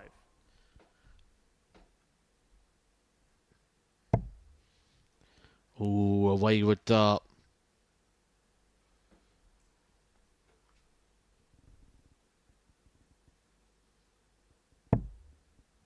Means he only gets the one dart at the double to save the game, and he Game shot on does. a 5th flag, Big hit, Bradley big Roose. moment, but again, you wouldn't know by that reaction. Hi, gents. Do you think the PDC would bring in a 6th News flag, of the World it's Neil style to throw event? First. Game on. Non-tour corridors could qualify. Yes, called the UK Open, mate. 60. Trevor says Bradley's first dart is just under pitched all the time. On another day, he'd be on fire, and that's 100. pressure. It's something that Matt spoke of quite perfectly. That you engage muscles that you don't need to engage. You slightly over grip the dart, and that means you don't quite get the 45. acceleration and elevation.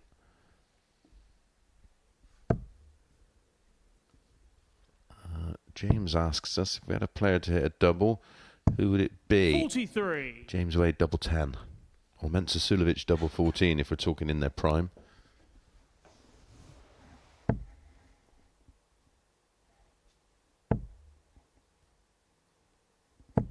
$135. Big visit that from Duff, because he was just starting to give Bradley Roose an invitation there to come in and try and break the throw. 58. But Bradley not accepting of that invitation. 6 darts there without a treble. 57. Matt and Chris, with the Olympics this year, do you think the day will come when darts is featured? No.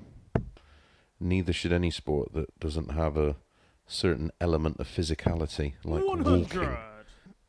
How is that in the Olympics?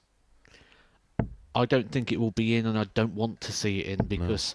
It will only get ridiculed anyway. Yeah, if you're going to have darts in the Olympics...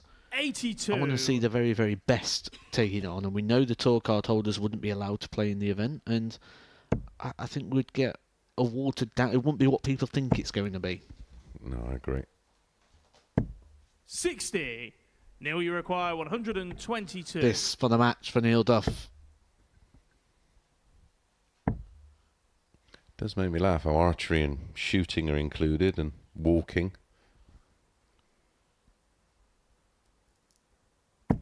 90. Beautiful Bradley last start require there. 140. To leave himself on a clean out. Hang on a second. Just for a second. Maybe a twist. And Neil, you require 32.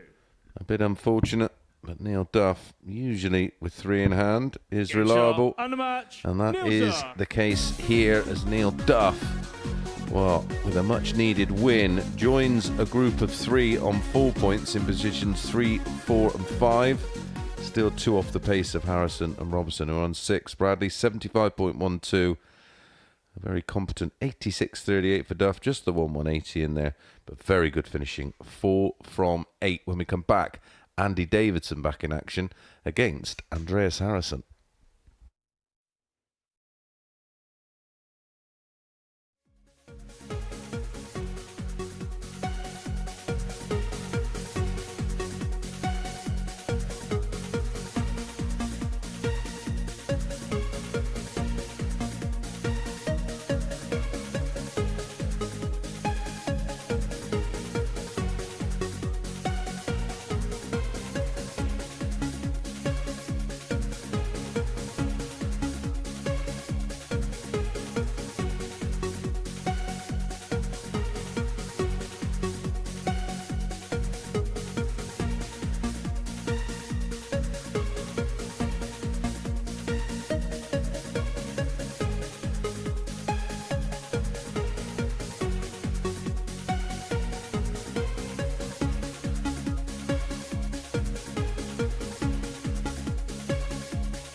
Welcome back to the Modus Super Series, where 2 of these star performers are about to play their final game of the day. But here's what's happened in the previous dozen, and what you can see there is plenty of very, very high standard displays. Reece Robinson with a fantastic performance in his opening match. Andy Davidson himself getting involved in the ton-topping averages, a couple of those back-to-back, but he lost out to Kieran Teehan last time out after Harrison had beaten Reece Robinson. That the first defeat for Robinson. And then Neil Duff bolstering his bid to make it through to finals night with a 4-2 win over Bradley Roose. And you'd have to say that at the foot of the table, without a point to his name, then Roose's race is run. Kieran Teehan and Andy Davidson, along with Neil Duff, all on 4 points, just 2 off the top 2, Harrison and Robinson. So a chance here for Dirty Harrison to put some distance between himself and the players chasing the provisional places. But Davidson, with a win, can join him and make it very, very interesting for tomorrow's climax. And guiding you through every dial all week, Chris Mason and Matt Edgar. Thank you very much, Chris. And these two, well, of course, know each other's game inside out. The odds compilers have priced this one up. Andy Davidson 11 to 10 against throw. Harrison 4 to 6. First leg, it's For Andy me, to throw first. it's a game Game I'd on. avoid like the plague, Matt. Well, we can see that in the evidence of what we're seeing across the first couple of days' play. On Monday, the pair met. It was a 4-3 success for Andy 66. Davidson. On Tuesday, it was a 4-3 success for Andy Davidson. And on Wednesday, it was 4-3 for Andreas Harrison. So out of the 3 games they've played, they have gone 100. the distance.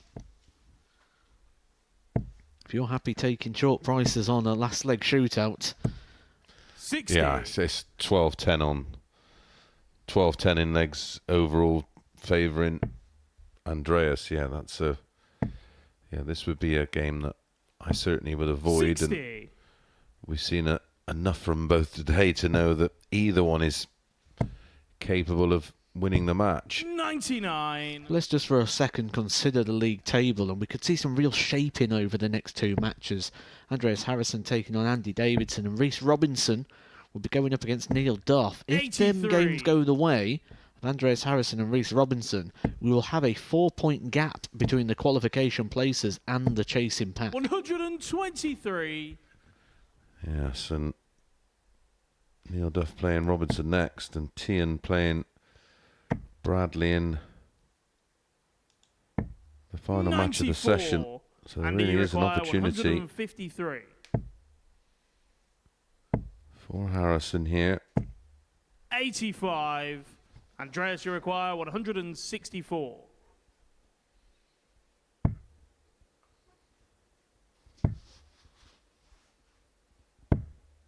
$57. Andy, you require 68.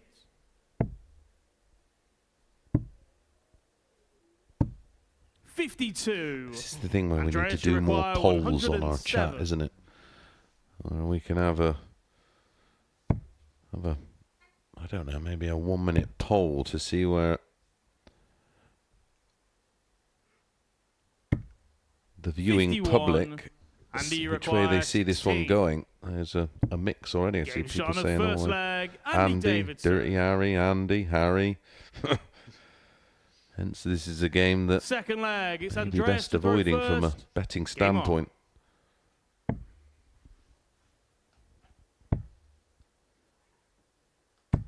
$134.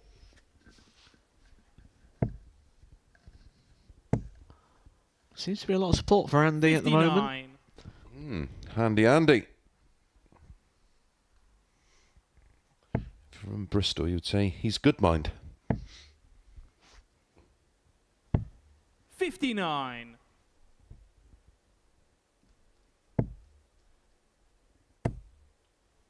Stacking, building. 55.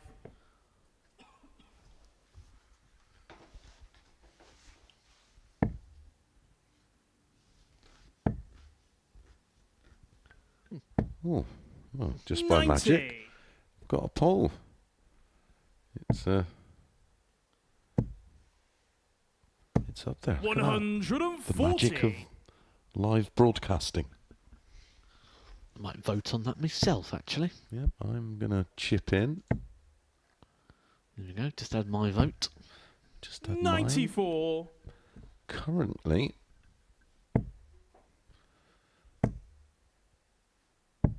$99. 60 Andreas, you require 124. 60-40 in favour of Harrison. Interesting. And that's despite a one-leg 90. lead on Andy, you throw. require 148.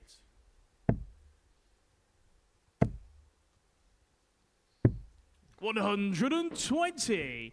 Andreas, you require 34.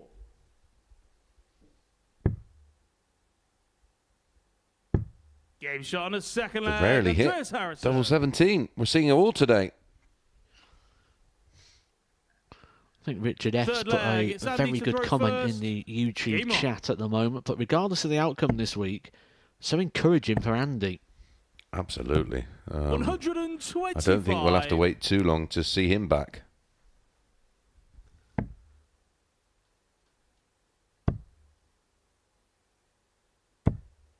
$77.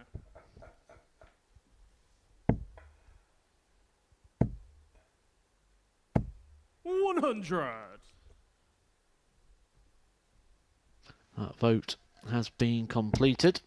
And, well, 59% of people 81. went Andreas Harrison. 40% of people went for Andy Davidson. What's happened to the other 1%? Yeah. Did they go for a draw? Can't have one of those here. 76.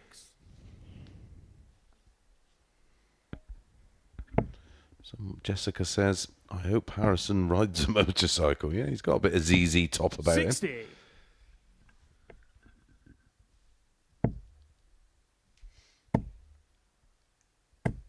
108.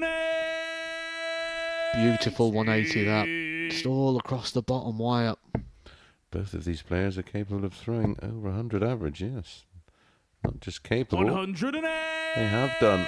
As they trade Andy maxes. 20.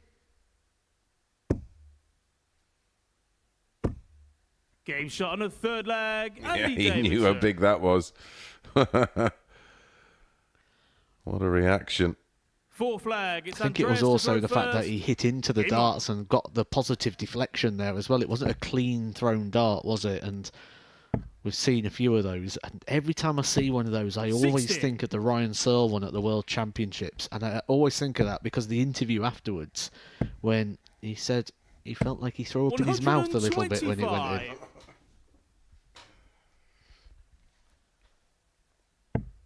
Why is Harrison's nickname Dirty Harrison? I presume, James, you're probably about 14 or 15.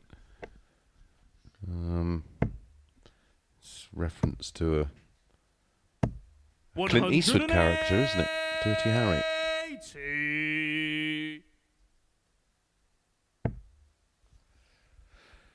Jesmond wants to know if you're going to bring back a wrestling-themed dart shirt. Edgar Mania was excellent. Yes, is the answer. So, I did have a themed shirt ready for 100. the PDC World Championships. I didn't qualify for it, so I ended up missing out on wearing that one. So, I will be at Lakeside, hopefully this year, and I will be there with 81. another wrestling themed shirt. I'm actually going to 96. have 5 designs, so I can wear a different one every round. Nice. 68. All different wrestlers. So you'll only see one of them because the other 4 probably won't make it to TV.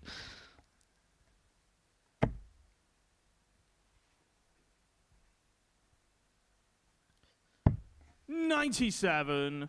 Andy required 28.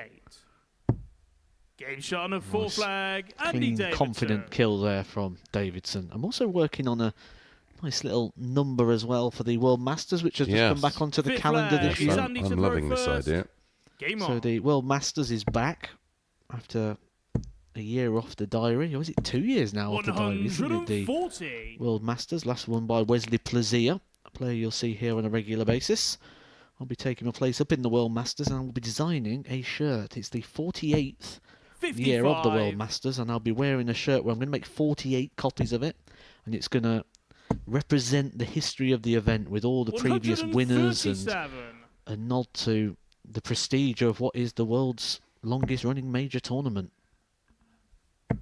Yep, I'll be purchasing one of those for the 43. memorabilia area of the pub.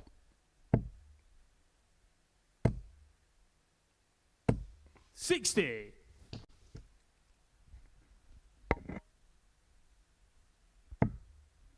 Someone asks here, loving this week, guys, just wondered whether players are allowed to drink alcohol in the practice room. 97. Andy required Percentage of the players 164. you say drink these days before playing? I don't know. I don't think any of them's 104. driving, so the last time I checked, alcohol wasn't an illegal substance. Thankfully. Otherwise I wouldn't have a pub. 80. Andy requires 60. This is for the match. Game shot and the match. Well, that Andy is a great way Davidson. there for Andy Davidson to bounce back. He had those 2 big performances in the middle part of the day before losing match number 4. But that game, that result, is the big one there for Andy Davidson. He puts himself in a good position in order to come back tomorrow and battle it out for those top 2 places where he'll be hoping to book his place in Saturday night. He's got a chance, he's up and running, and he's playing well. 4-1 victory there for Andy Davidson. Andreas Harrison will be back tomorrow. But coming up next, Neil Duff takes on Reece Robinson.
Well, this Champions Week has had a habit of the groups, the days being close, and this one might be getting even closer than what we saw in Group A earlier on. The last couple of matches about to take place. Neil Duff against Reece Robinson, the first of them. And then Kieran Teehan takes on the so far pointless and winless Bradley Roose. And if both of those games go the ways of Duff and Teehan, then the day will finish with 5 players all tied on 6 points in what will set up a remarkable, dramatic climax to Group C tomorrow. Plenty of different players could be top at the end of this game. It could be Robinson, could be Davidson, who's just beaten Andreas Harrison well, or it could be Neil Duff himself if he gets the right scoreline in this one. So strap yourselves in. It seems like it is going to be a bumpy ride to finals night. But driving you there, Chris Mason and Matthew Edgar. Thank you very much, Chris. Yeah, it would have to be a 4-0 win for Neil Duff to be the overnight leader. And he wasn't, it doesn't feel that long ago where he was in a bit of a precarious position after losing his opening match. But credit to him, he's responded well since then. Did come up short in an absolute thriller against Andy Davidson, going down 4-2. But yeah, it's an opportunity for Reece Robinson to not quite stamp his authority on the group, but certainly putting himself, as Murph mentioned, in the driving seat to qualify. Well, a position to open up a bit of a gap on some of the players and just sort of reduce the field down a little bit. 55. I think it'd be fair to say with Neil Duff, we've seen a range that's just a little bit too big for the lineup today in regards to that range being about 18 points between the low and the high. The high, though, was very, very good, 103, but those sort of mid-80s just need to go up a couple of points when you're here on a Champions Week, and this just doesn't feel like a traditional Champions Week. This is a Champions Week where everyone has really brought their top performance.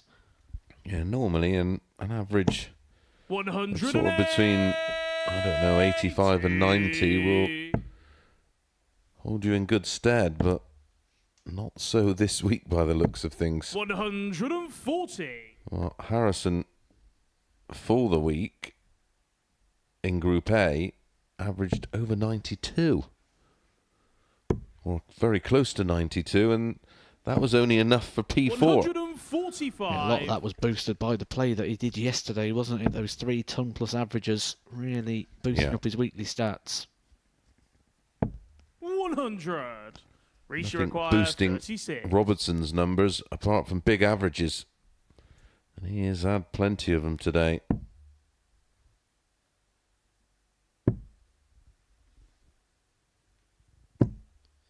Well, a lot of that would have come down to the 180s. The 180s hitting this leg was his 10th maximum of the day.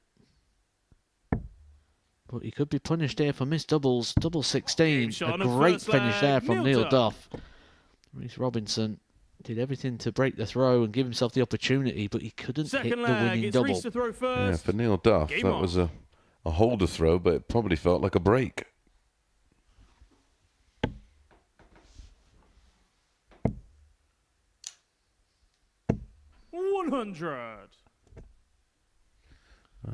Back in the day, in the 70s and 80s, almost all dart players smoked. Well, pretty much everybody smoked, didn't they? It was quite a fashionable thing before people realised that its long-term effects. He said, how many pros smoke now? Not very many, do they? No, not at all. I mean, I remember sort of back in the day, you'd have smoking areas outside the sports sort of halls we used to more often than not play in, and it'd be full of people. Well, that's the point, isn't it? And anyone who does smoke, if they take up professional darts, the idea is you want to come away from it, because otherwise you can be outside in the winter months where it's cold. You come in, your hands are cold. If it's been raining, 90. it just makes you uncomfortable. Yeah, lose practice time. And the amount of times I've seen players who were sort of on their last call for a game and they've been out and come back in. They're cold, their hands are cold, and feel rushed. Yeah, it's not very many anymore.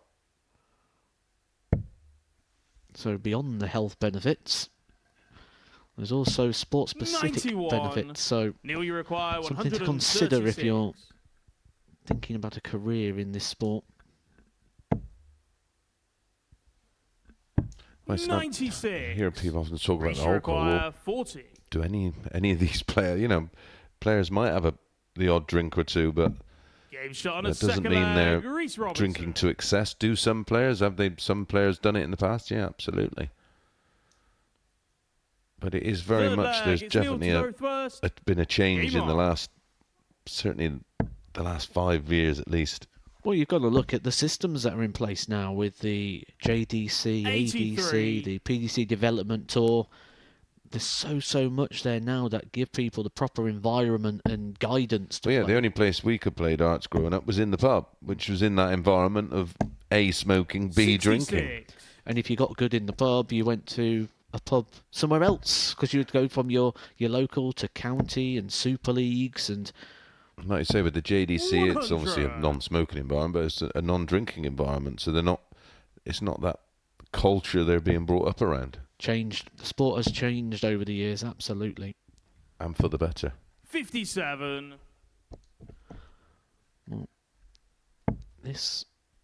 Both players playing up to their A games at the moment.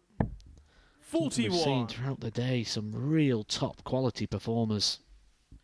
We've got one more game still to come after this one, where Bradley Roose and Kieran Teehan will be dueling it out. 140. Well, if Teehan can win that game, he's right in the mix for tomorrow. 140.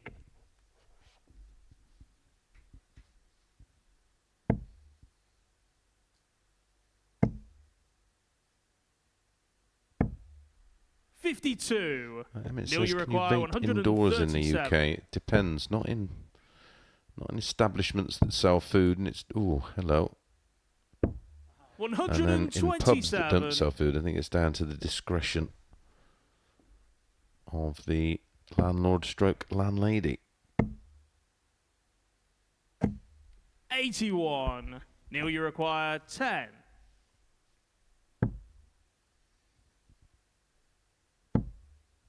No Oh, wow. score. Reece, That you looks require so inviting. 105. Ball. 25 tops if he doesn't hit the ball.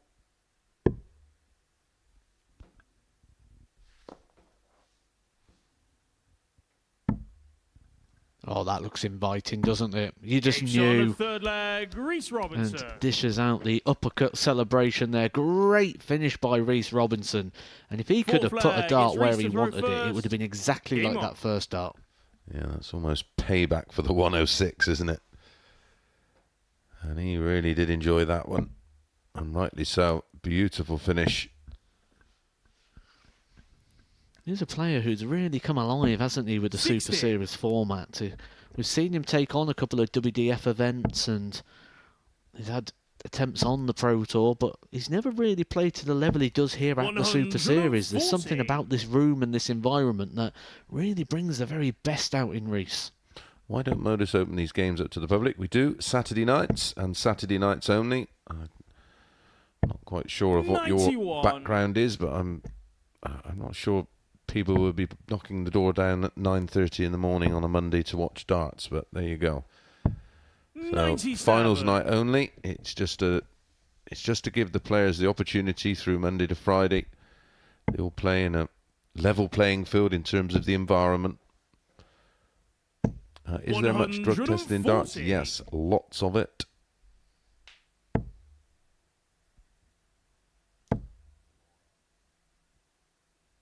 $100.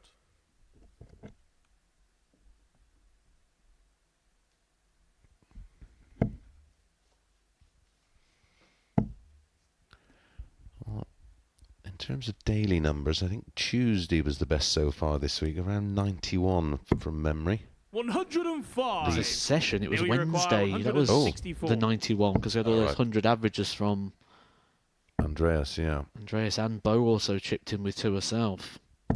132. They had 5 Reece, you 100 plus require averages between the pair. 105. But same shot again here for Reece Robinson.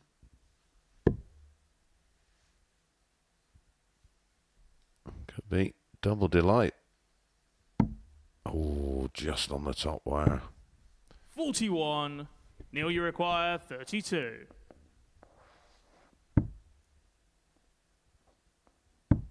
Game shot on a 4th leg, Neil Duff.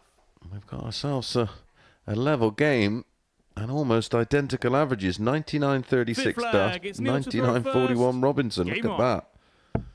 An absolute parity in the scoreline, 2-2. 26.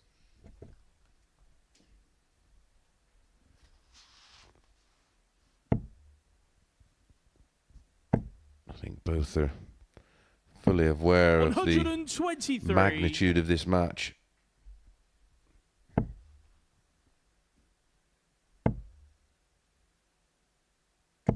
$140.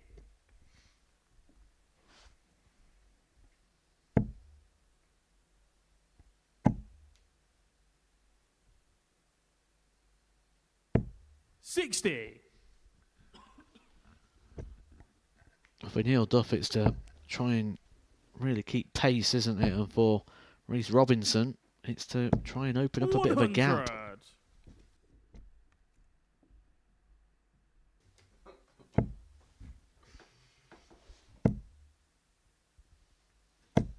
100. $180.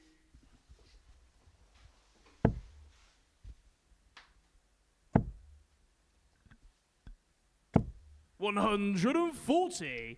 Reece, you require 138. An opportunity that presented himself on the basis of hitting his 12th maximum of the day there, Reece Robinson. Neil, you require 95. But options here for Duff, opting to go for the 25 first. And that could be quite inviting. 70. Reece, you require 40.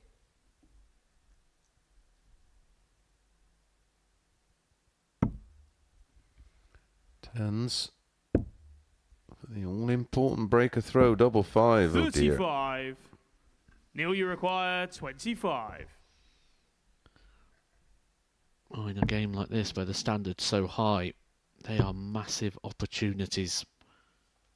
And you may not get one as big as that to break the throw of Neil Duff. Totally agree. And Robinson's face is a picture. Sixth flag. It's Reece to throw what first. kind of drugs are they looking Game for on. when they take? They literally, they follow the same principle as VADA.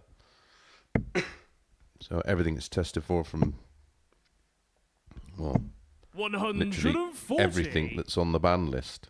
If you go over to the DRA, the Darts Regulation Authority, a list of banned substances there and everything that they test for. 95. Someone said they should test for alcohol. Last time I checked, alcohol is not on the ban list and neither is it an illegal substance. 40.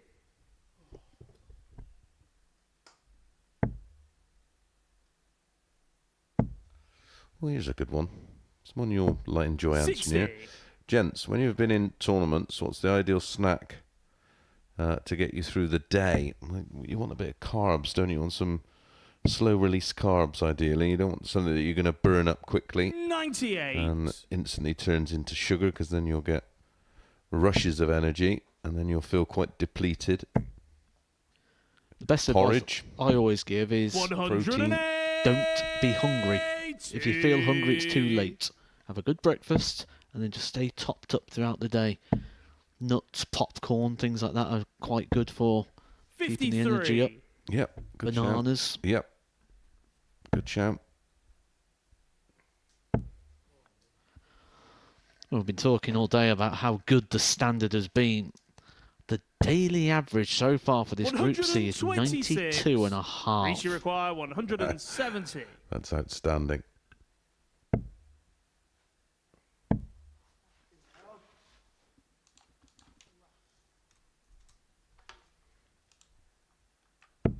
$26. Neil, you require 40.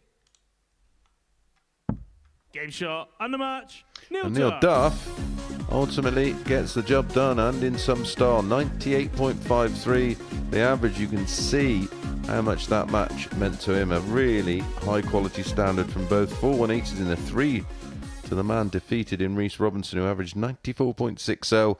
So it is Neil Duff who joins that group on 6 points. Coming up next, our final match of the session, an opportunity for Kieran Teehan to join him on 6 points as he faces Bradley Roose.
Welcome back. This is the final match of the session. The first day's play in Group C about to be completed. And, well, if we look at the table, it's going to be quite the finale on Friday, especially if Kieran Teehan wins this match against the so far winless Bradley Roose, because if he does, then 5 players will all have 6 points, and it is all to play for everybody apart from Roose tomorrow. Remember, just 2 go through from this group. 3 will go through from Group B, which gets underway this evening from 10 p.m.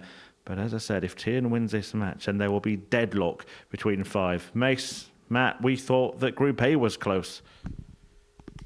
This is special, and a very special performance by this group.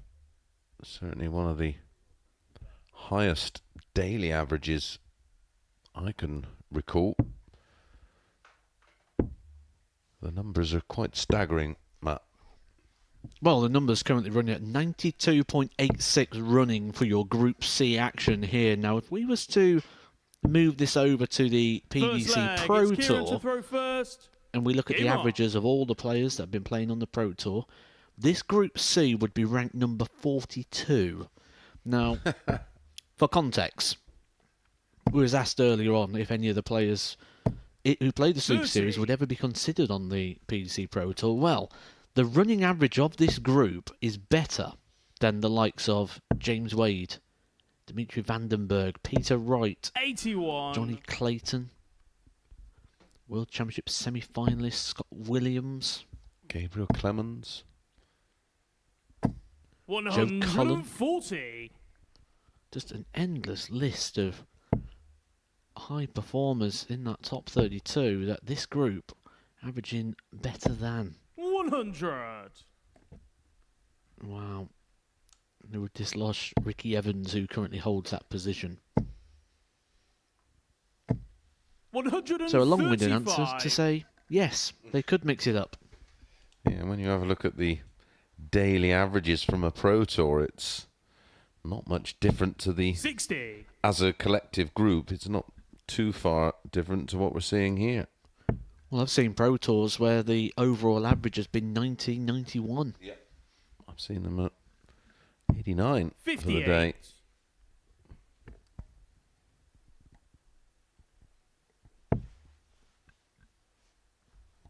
Which is why the league table is so tight, because everyone has just brought their best. 30.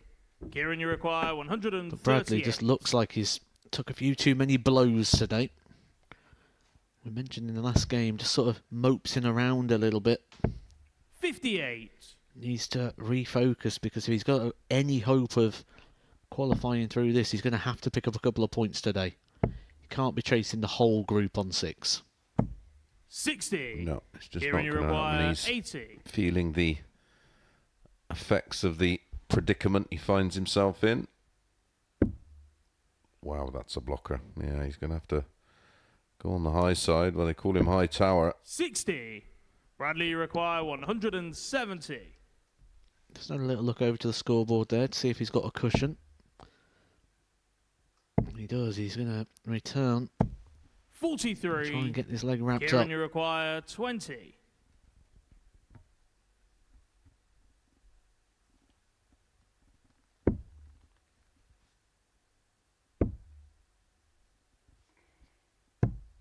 No score. Bradley, you require 127. 127 in game incoming. Ball. 102. Kieran, you require Could have been something 20. just to install a little bit of positivity there for Bradley Roose, who Game shot on the first leg. could play Kieran himself Teehan. into this, because he's in that position where it's the last game on now, but it'll be the first game on tomorrow. So if he could do the Second double leg, over it's Bradley Teehan, to he throw will actually first. join Teehan on Game 4 on. points and only be 2 points off the top before anyone gets a chance to play again. Yeah, great shout. That's how quick it can turn. 100. That does mean winning both of these encounters with Teehan, and he's just got to find a way of snapping out of that 58. current sort of dip, that lull that You can see that he is wearing all over himself at the moment. 60.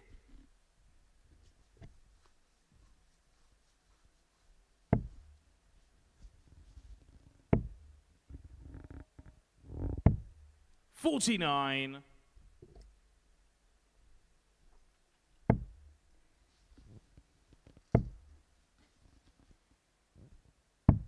59.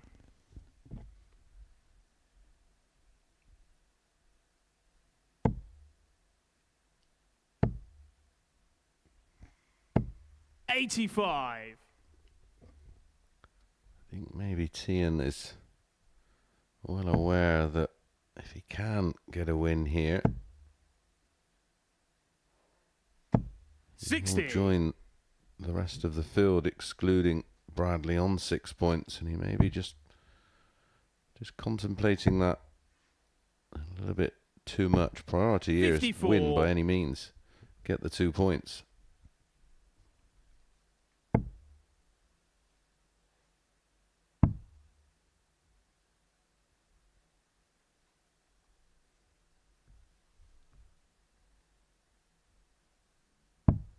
$58.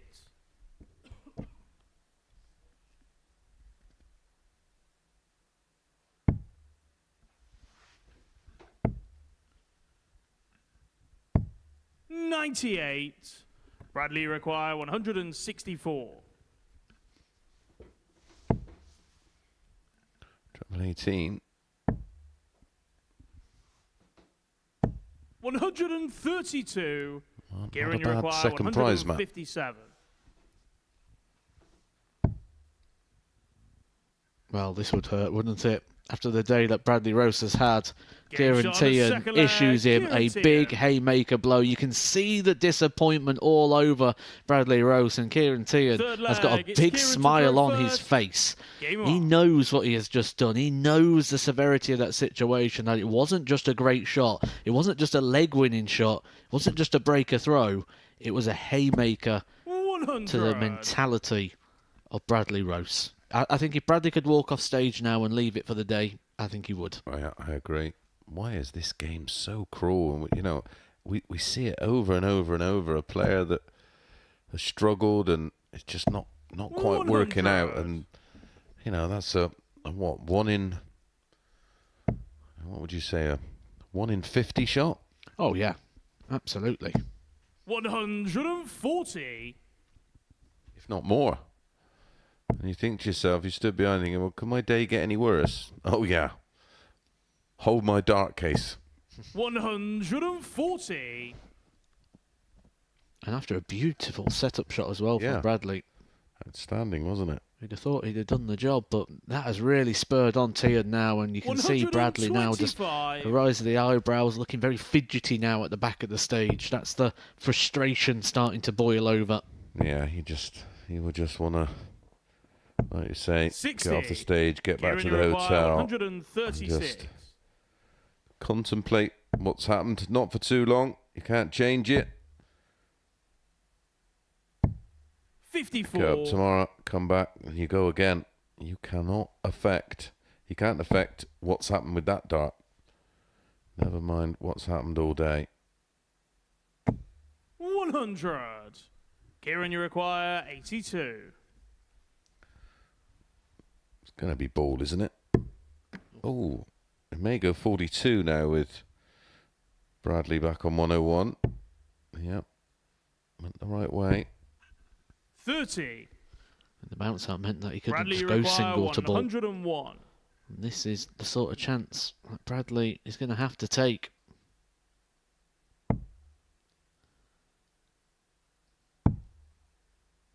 He's not going to get a dart at the double. Teehan will be expecting 50. to have 2. Kieran, you require 52.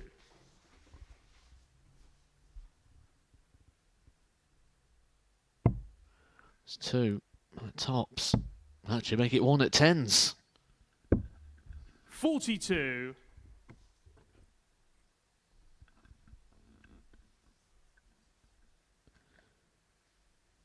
To keep his hopes alive. Bradley, you require 51. Kieran will be feeling it a bit. This is day 4 for him. And he got put through the ringer in Group A. Very much what's going on here with Bradley. 35. Kieran, you require 10.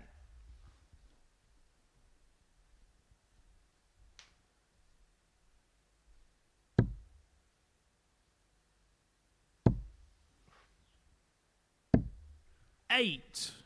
Well, that Bradley makes things a little bit tricky. 16. Well, he knows where double 8 is. Game shot on the third leg. Bradley Roose. Sarcastic celebration. Fourth flag. It's Bradley Don't to throw forget, first. We're back Game on. in action this evening. Got a fabulous lineup for you as we kick off Group B from 10 p.m.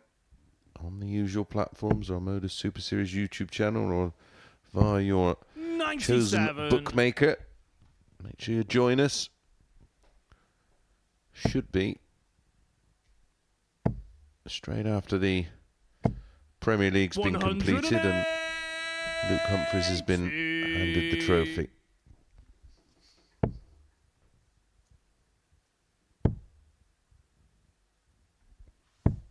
$58. All seriousness, good luck to all 4 worthy competitors battling it out for this £250,000, isn't it? The first prize. And the title, of course.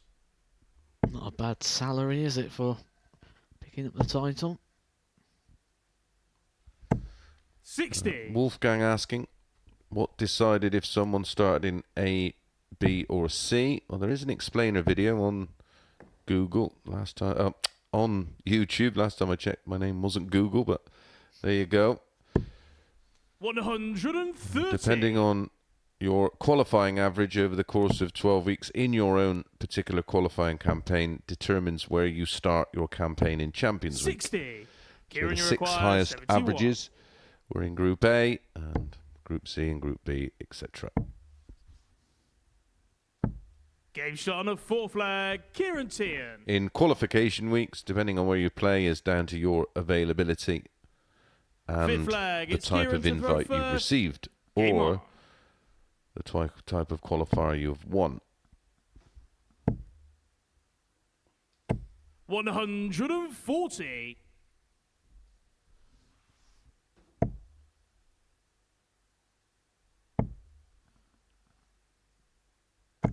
$100. Well, another 140 here, and he's pretty much home and hosed. 140. We're going to have that incredible scenario of 5 players all winning 3 games. 100.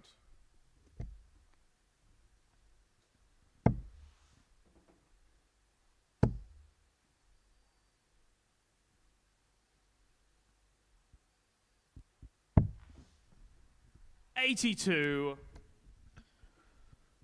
He's made a big enough gap here in the scoreboard that he's going to force Bradley into a couple of trebles just to be able to leave himself some hope, and he's found them.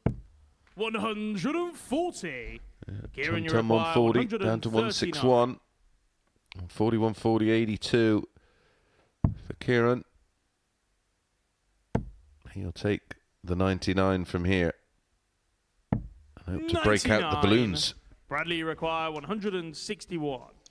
Well, to retaliate to the 157 of Kieran Teehan earlier on, unable to find. And Teehan will come back 60. now, 3 darts Kieran, in you hand to get the require job 40. done. Game And shot he and the does. match. Kieran Great Teehan. end to the day there for Kieran Teehan, a 4-1 success over Bradley Roose, whose day has just not happened for him. He's lost all 5 of his games and he stays bottom of the table on 0 points, with his chances of qualifying all but done. He has put in some good performances today though, a couple of averages in the mid-90s, but has just always found one too many. Kieran Teehan finding a few too many there for the 4-1 success and giving him some hope in regards to the table as we end the day with 5 players all on 6 points. Thanks, Matt. Yeah, absolutely remarkable. As he says, 5 players on 6 spots. We thought Group A was close. This is ridiculous. Yeah, and there was a stage sort of midday where we thought one or two may start to stretch their legs at the top of the table.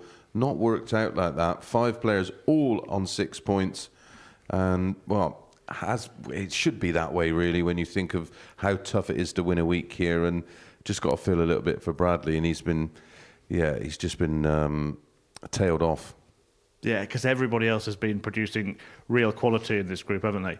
Yeah, when you look at his qualifying numbers, mid-80s, you thought, well, he should be picking up some games, but when you've got a session average in excess of 92, it's always going to be the case. If you don't lift your game 5 or 10 points, you are going to be left stranded, and that's what's happened to him. But it probably doesn't feel like it now. What he's got to do is just go away, regroup, come back tomorrow and just enjoy it and have a bit of fun. Yeah, he won't enjoy looking at what we're about to show you. So Bradley Roose, look away now. But for everybody else, I mean, there is plenty to be happy about. Reece Robinson really started it, didn't he, with that 106.51 against Andy Davidson. Kind of unleashed the beast in Davidson then. He's got a form win over Roose of 105.99 and then another ton-topping average against Neil Duff. And he himself had some fantastic moments as well. Yeah, I mean, all of the 5 locked on 6 points have all had some great moments today and some big numbers. I think Reece Robinson will probably be the one who's probably most disappointed only to end the day on 6 points and 3 wins, but credit to Neil Duff, he was superb in their final game. Is that because of the way it went for Reece Robinson, winning his first 3 and then losing the last 2? Yeah, I think that would be the disappointment because his level didn't really drop off too much. You've got to sometimes hold your hands up and credit the other players with the quality they've shown. But in terms of out and out quality today, Reece Robinson's been outstanding, and he was a player that we tried to feature as early as Monday morning at 9:30 because we're well aware of the quality he possesses. He may not produce it all the time, but my goodness, when he's on, he's really on. Andy Davidson, statistically, arguably the best player in this group. We'll see the numbers on social media after the show, but I think he's probably at the top of the list. Has he emerged? Has he kind of put himself alongside those established players this week? Absolutely. I said I didn't really know anything about him, and I was given an heads up and was told, look, watch out for Andy Davidson in the week that he qualified. And, pretty much as I tuned in, he popped a 110 in, then a 104. And then I'm sort of scurrying around to see what I can find out about him. And I'll be honest, I thought, well, he played lovely in qualifying, but Champions Week's different. He's up against real established players with lots of experience, former world champions in Bow and of course Duff. But yeah, he can hold his head high. He belongs. He's got a big future. His throw might not be the most conventional, but my goodness, it's effective, and he's definitely one I'm going to be fascinated not just to follow this week, but on and on throughout the rest of his career, because I think he's got a future. Another player that is established on that stage, Andreas Harrison. He's playing well, but he's doing it the hard way, isn't he? Yeah, he's such a big scorer. He can carve out opportunities and then just offers them back. And at a certain level, you'll get a second bite of the cherry. Champions Week, it's not going to happen. And at the level he's trying to play at with regards to playing on Euro tours and possibly getting a card, you're going to get found out if you're needing that second chance, that 6th turn as we call it, and sometimes a 7th. They're not going to happen at this level. Right, let's have a look at the table. It makes very interesting reading, as we pointed out at the start of this chat. 5 players on 6 points, all pretty much inseparable. Harrison and Davidson, you see, level on every single metric there. 2 are going to go through. We know it's going to be from 5 now, Mace. I mean, I'm going to task you with the difficult job of predicting which 2. Yeah, I mean, I can't remember a group just separated. I mean, they're all locked on the same points, but just separated by 3 legs. That's what's even more remarkable. Yeah, I think Robinson's going to come through, but yeah, it's a real tough call. It wouldn't either combination of that 4 really, and I think that's testament to how close they've played and how closely tight they're locked in on the table. Yeah, you can't write off Neil Duff, can you? You'd be a fool if you do that. It took him a while to win on a Saturday here, but once he's won, they're like buses. They keep coming along. Quick word on tonight. Group B getting underway. Labanauskas, Fansky and Crabtree coming in. What are you expecting from that group? Yeah, I'm interested to see how Darius plays this evening. A real established pro, lots and lots of experience. Other end of the scale, Cam Crabtree's an exciting youngster who's trying to make a name for himself in the game. But he wasn't particularly thrilled with the manner in which he qualified. But I'm sure he's gone away and puts the hours in. And yeah, that's going to be equally as tough to predict as well, because the two coming in from Group A, they're going to come in hot. We'll get more thoughts from you later on. Chris Mason and Matthew Egger will be with us this evening from 10 p.m. for the start of that Group B. Group C, like Group A, so close. You'll get plenty more drama. Do join us here on the Modus Super Series YouTube channel.